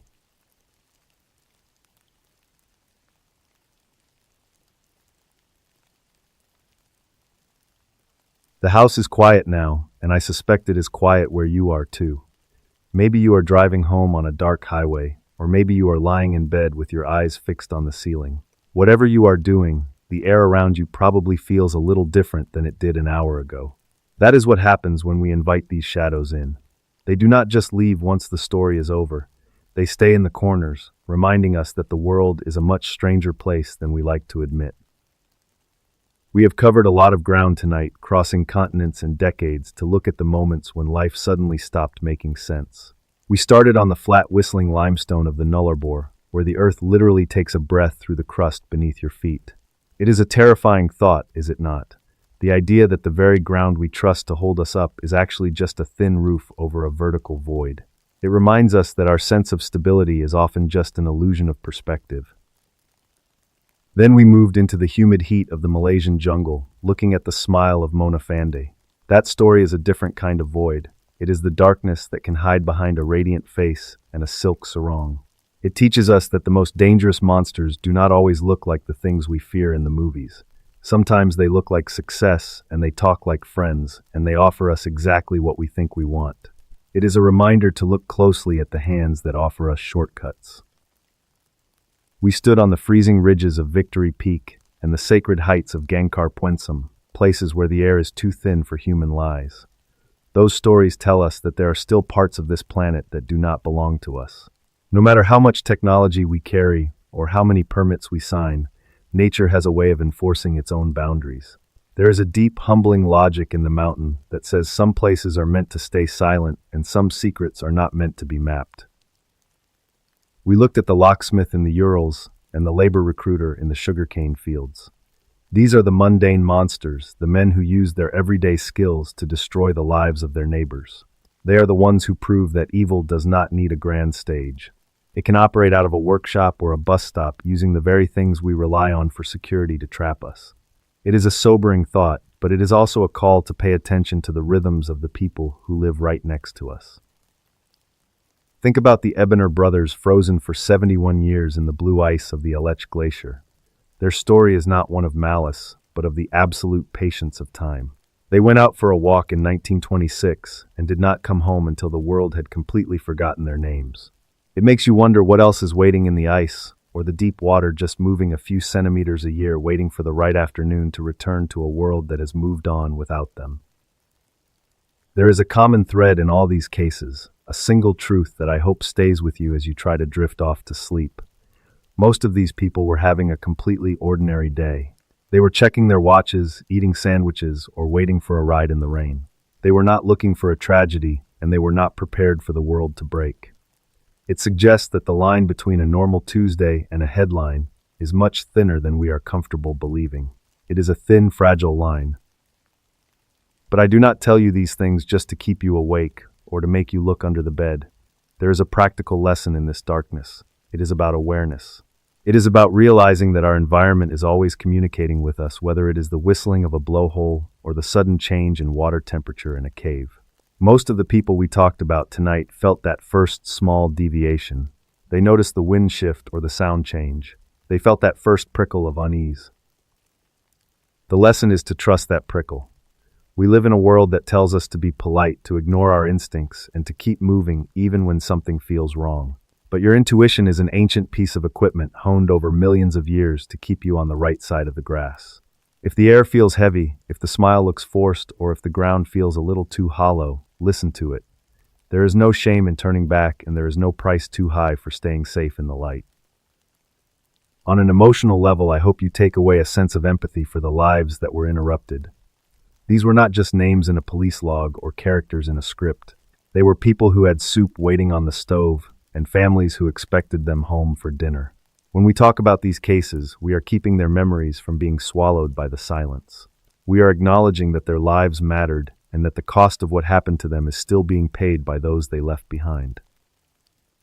It is easy to get lost in the mystery or the horror of it all, but at the center of every story is a human heart. There was the photographer who just wanted to tell the truth, and the sisters who just wanted to get home from the mall. There was the explorer who wanted to find solitude and found it in the most literal way possible. When we remember them, we are honoring the light they carried before the shadows moved in. It makes the world feel a little less cold even when the stories are dark. The night is getting deeper now, and the silence of the room is likely settling in around you. Take a breath and feel the weight of the air in your lungs. It is a good thing to be here, in the quiet, safe, and sound. The world out there is vast and unpredictable, but right now, you are exactly where you are supposed to be. Let the details of these stories fade back into the background like the receding tide on a beach. They are just words now, and you are in control of the room. I am going to leave you here to find your own rest. I hope the sleep that finds you is deep and completely free of shadows. We have walked through the desert and the jungle tonight, but the journey always ends back at home. If you enjoyed these stories, if they made you think or made you feel something real, I would love for you to join me again next time. You can stay connected by following along, but there is no rush. We will be here when you are ready to look into the dark again. Thank you for listening, and thank you for being the kind of person who cares enough to hear these truths. It is a rare thing to find someone willing to sit in the silence and look at the world for what it really is. Take care of yourself and take care of the people around you. Pay attention to the small things, and never forget that your life is a series of beautiful, ordinary moments that are worth protecting. Have a very peaceful night, and I will talk to you soon. Good night.